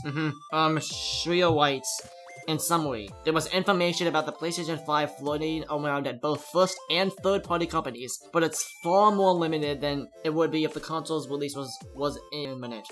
PS4 and PS4 Pro continue to sell incredibly well, and the system's exclusive library has plenty of support leading into 2019 with titles like The Last of Us 2 and Death Stranding. Oh yeah. Which I love, still to come. Whether it's next year, the year after, or the year after that, the PS5 must certainly become a reality at some point. Trusted reviews has compiled everything we know, but the wishes for the... I just thought of something. Just like, unless you're like Xbox, you're like, Xbox 360, and you're like, wow, it's gonna be the Xbox, like, 7-something, or... Phil Spencer. 720, I think is what they called it, or something. Oh gosh. And they're like... And then, it's Xbox One? What? Xbox 360 to Xbox One? That doesn't the naming doesn't make any sense. Wow, that's stupid. You know, like, what are they gonna name it after Xbox One? Xbox 2? Jeez. So then the next section... Xbox 2. So the next part of this article was PS5 release date. Sony hasn't actually said a thing about a new console yet. The PS4... I almost said PS4 Pro. The PS4 continues not only to be the best-selling console on the market, but one of the best sellers in history, so it makes sense to not announce a successor yet. Microsoft has come back swinging, well, they've tried to. Microsoft has come back swinging with Xbox One X, so the PS4 is no longer the dominant machine from a specs perspective, which is actually true. Logic would point to Sony having to respond in some fashion. As with any console war. PS5 dev kit is already in the wild. Coming from Semi-Accurate via Reset Era. The outlet is what? Semi-accurate, that name. Well, yeah, that's like, we're not really accurate, we're semi-accurate. I'm reporting, yeah. We might be kind of wrong sometimes. The outlet is reporting on potential specifications for Sony's next console, claiming dev kits are already in the hands of developers. Wait, so there's a group... I want to be from this developer so bad, come on. Like, you wish you had, like, contacts with them. I know, but they would probably be fired if they release any information to you, Aiden, because you'd be like... sleep well at night. Well, I'm gonna be talking in the Weekly Geek Freak about it, and they'd be like, no, you're not. No, you're not. We're gonna come to your house and take your PS4 and smash it. It's so sad. According to the article, PlayStation 5 will use AMD's Navi. Ooh, do you know what this is? No, I don't. What is it? I'm gonna tell you, okay? AMD Navi is an extremely powerful hardware. It's like, do you know what NVIDIA is? Yeah. NVIDIA, that's what the Nintendo Switch uses. Yeah. NVIDIA. Yeah. Yeah, but that does a lot more powerful than NVIDIA, like PCs and stuff. So, the AMD Navi is a thing that NVIDIA uses in its PCs. graphics. Mm. So meaning that the PS5, if this rumor is correct, it's gonna be extremely powerful. Wow. That's insane. They're gonna have to have insane fans inside then to cool it down. Oh my gosh. I mean, sometimes have you ever watched a gaming PC and how loud it is? No, it's extremely loud, dude. It's insane loud. Yeah, so PlayStation 5 will use AMD Navi as its base architecture, while it will utilize a Zen CPU. Ooh, that's a powerful one. A Zen CPU from the same company.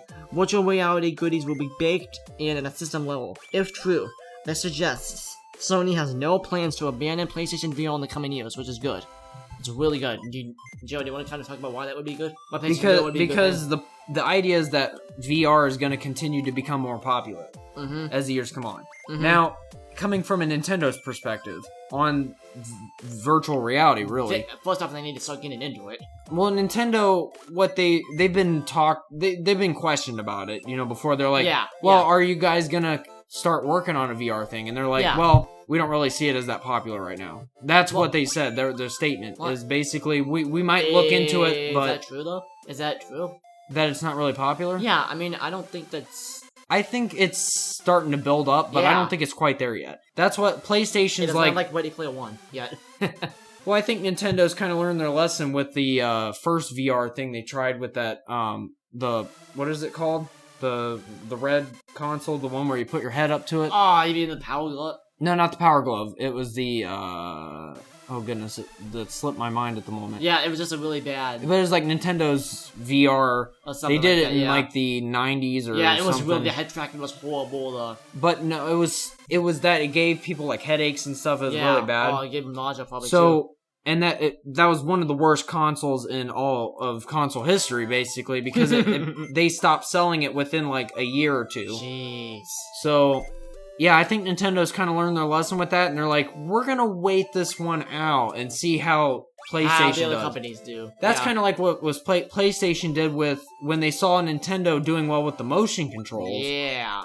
PlayStation's like, well, we can tap into that market too, and Xbox is like, we're gonna wait. And Xbox is like, we can tap into that market too. And so it's just a bunch of companies feeding off of each other's ideas. Yeah, so that's probably what my guess is that Nintendo is going to wait to see if PlayStation is successful enough with their VR headset, and then they'll be like, well, Nintendo is going to come to a decision. They'll be like, all right, well, you know what? Maybe we can integrate this with the Switch. Maybe they'll have a Switch VR. I don't know. Oh, wow, yeah. Oh, okay, yeah. Okay, so next off is the PS5 specs. This is what I love. Now, I'm gonna go on a little bit of it before this. Look at the top. It says, what is it? Oh, okay, it's different. That's that. PS5 specs. Now, I want to say, first of all, Xbox. They have come out with an insanely powerful system in the past year. Xbox One X. And let me just say for right now, it's extremely powerful, so let me read this, because this will talk about that. Again, without any announcements, we can't fully assess what the PlayStation 5 will look like from a hardware perspective. We can, however, take a look at the competition and see how Sony might compete. Let's take a look at the Xbox One X. It has an 8-core, 2.3 GHz CPU. Oh my word. Paired with a 12GB GDDR5 memory and a GPU sporting 40 compute units. Operating at 1172 megahertz. Oh my god. In layman's terms, this is a mid-range 2017 gaming PC. Wow. Holy crap. But with lots of clever hardware and hardware tricks to squeeze maximum performance out of it. Nice. Holy crap. That's not nice. It's Xbox. Well, I like Xbox over PlayStation. Sorry. Ding, ding, ding. I'm just kidding. No, it's just kidding, yeah. I'm just kidding. Yeah, I will admit, it is freaking powerful. As is ever the case with console launches, manufacturers have to balance cost and performance. The PS4 has been so wildly successful because it's been able to offer better performance on third-party titles over Xbox One. Now the balance of power is swinging in Microsoft's favor, albeit with a more expensive console. Sony will want to redress that and offer a console even more powerful than the One X. Or perhaps Sony will be able to counter with a less powerful but better value console come that woolly 2018 launch date. Interesting word there. PS5 price, how much will it cost? Ooh. As we don't even know its specs, we can't accurately guess how much the PS5 would cost. Maybe that should Basically, that's what that says. PS5 price, that should be the name. Yeah. No, I'm just kidding. PS5 backwards compatibility. What can we expect? This is what I want to know. At the launch of the PS4 Pro, system architect Mark Cerny clarified this was not the start of a new console generation. I believe in generations. Generations are a good thing. So philosophically, we believe in them. We believe they continue, and this is a mid-generation release. He's quoted by GameStar. Sony was at pains to make sure consumers saw the PS4 Pro. A modest improvement. Oh, that accurately describes that. That basically, reiterates my reasoning not to get. Oh yeah. Why you shouldn't get a PS4 Pro. Tell the PS5. I mean, seriously. Guys, seriously, save the $400. Waste of money. Yeah, Sony was at pains to make sure consumers saw the PS4 Pro. A modest improvement over the base console as a mid-cycle refresh. Microsoft, meanwhile, sees the One X as the beginning of the end of console generations. Oh wait, what? Microsoft. Let me just read this first. Microsoft's head of marketing, Aaron Greenberg, told Engadget, love that news site, we think the feature was without console generations. Both with very different outlooks, but both doing something important, allowing players to carry over the game libraries. Back up really quick. We think the feature is without console generations. Wait, no. Meanwhile, sees the One X as the beginning of the end of console generations. How stupid is that? Because first of all, that doesn't quite make any sense, because what? At all the time there's going to be improvements in hardware. Yeah. So how can there not be a different generation? That doesn't make any sense. So is Microsoft saying that the Xbox One X is going to be their last console they're going to make? What the heck? That's what it sounds like to me. They're basically committing financial and business suicide. Yeah, they're saying, wow, that's going to be our last console, so you better buy it now, because we're not going to make any more. Oh my god, that's exactly how you would say it, too. Nice one, Jared. Sony made a misstep in the lack of PS4 backwards compatibility. Microsoft capitalized by offering it. Yep, I remember hearing the story. Sorry, Sony, but you can't backwards compatible nothing. I was so pissed off. Which Nintendo's been doing for years. I know. They've been way ahead of they've Xbox been ahead of the game with this, yeah. Yeah. Well, the PS3 did it. Did it? Yeah, they did it. Oh, okay, I'm not familiar with that, sorry. Yeah, it's fun, dude. Microsoft capitalized by offering extensive Xbox One backwards compatibility via consistent updates, with new games added almost weekly. Sony, what are you doing? They're beating you! Don't want that to happen. Both the Xbox One X and PS4 Pro, as they're not fully fledged next-gen consoles, play all current and feature Xbox would disagree with that statement. Yeah, they would. Like, 100%. No, stop! There's no next-gen consoles anymore. We're the last one there's gonna be. We are mediocre and we're proud. Say it louder. Play all current and future Xbox One and PS4 titles respectively, but with improvements over being played on base consoles. The PlayStation 5 simply must offer backwards compatibility so that all PS4 games work on the machine. And that's all. Okay. PS5 games, after those at the end, jeez. PS5 games, what will we get? 2017 is often some of the best PS4, okay. With the likes of God of War, The Last of Us Part 2, Spider-Man, can't wait for all those. All on the horizon, those series are pretty much looked down for the foreseeable future. It'd be more likely we'd see brand new IP with a new console, or a return of an old favorite like Infamous! Oh, I love that series. Like Infamous or the Resistance series. PS5 VR. Do you think we need to talk about VR right now? Or do you think it's just... If you want to, I mean, yeah, it's up to you. I'm gonna flush it out. PS5 VR, will we get a new headset? Okay, yeah, that's important. PlayStation VR has proven a big success for Sony. Okay, well, sounds a great library to support it. Basically the first two photographs saying that PSVR is great. However, as a console VR headset, it naturally couldn't match the power of fidelity of its PC counterparts. If the PS5 is significantly more powerful than the PS4, could we see a hardware revision to offer a better virtual reality experience? It would make sense, as Microsoft is planning on offering VR with the Xbox One X. Though based on the company showing at E3, this won't be a big push at all. Xbox again failing. And I think that's it. Yeah. That's basically everything on the PS5. So, Jared, what do you think they need to do to combat Nintendo and Xbox? Because Nintendo is, like, living big right now. They're high up. They're on Cloud 9 right now with Nintendo Switch. Yeah. So, what they're gonna have to do... What do you think they need to do, Sony? What do you think they gotta... Now, I don't know. Maybe they have a different business strategy than what... Obviously, they have a very aggressive... Let me just say. Nintendo is on the creative side where they're like, well, we need to think of something creative, something really cool and we fun. need to put time into it, yeah. And so Sony's be like, well, let's just, their Be obvious really step aggressive is with their marketing. They're Really just going to be aggressive. like, well, you know what? We're going to go ahead and go with a more powerful console. Well, I think maybe Sony should try something more on the lines of creative. Maybe more powerful, but, Maybe make the to controller a help little bit- combat Xbox. But Yeah, they maybe make the controller a little bit more cool looking, maybe make the console being able to glow a certain color. Something like that. I don't know. They need to add a creative aspect to it that Nintendo's always have done for years. Maybe change the menu. The way the menu looks. Like that's the thing that even Nintendo has the menus. Even the menus are creative. Yeah.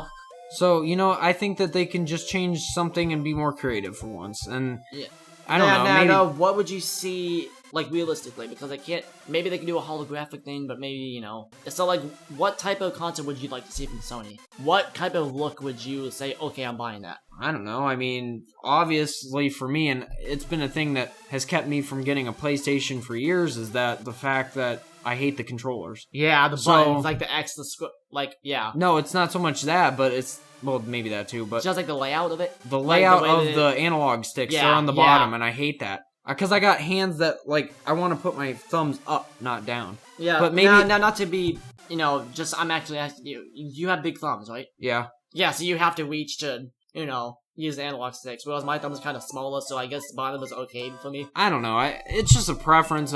There's a lot of people that love that controller, but me included. Personally, I don't like it. So the one thing about the DualShock has over DualShock is the name of the PlayStation controller, obviously. Yeah. One thing that PS controllers have over Nintendo, I will say, is that they're very durable. They can take a lot of punishment. Yeah. I mean, actually, I'm actually asking. Wii remotes could take a lot of hits, I'm telling you, because they have that cushion on it, too. They can, yes. Yeah. But I don't know about the Joy-Cons. I haven't thrown mine against the wall yet, thank goodness. I'm not planning on it, but... Yeah, I don't know how durable it is, but yeah. Yeah. Alright, so do you think that's it, dude? Yeah, I think that's it. Alright, so this has been Off the Good Podcast, and... Oh, don't forget to subscribe to our channel. Any way you want. You can subscribe on Apple Podcasts, or just follow us on subscribe to us on YouTube. That's fine, too. Alright, see you guys. See ya.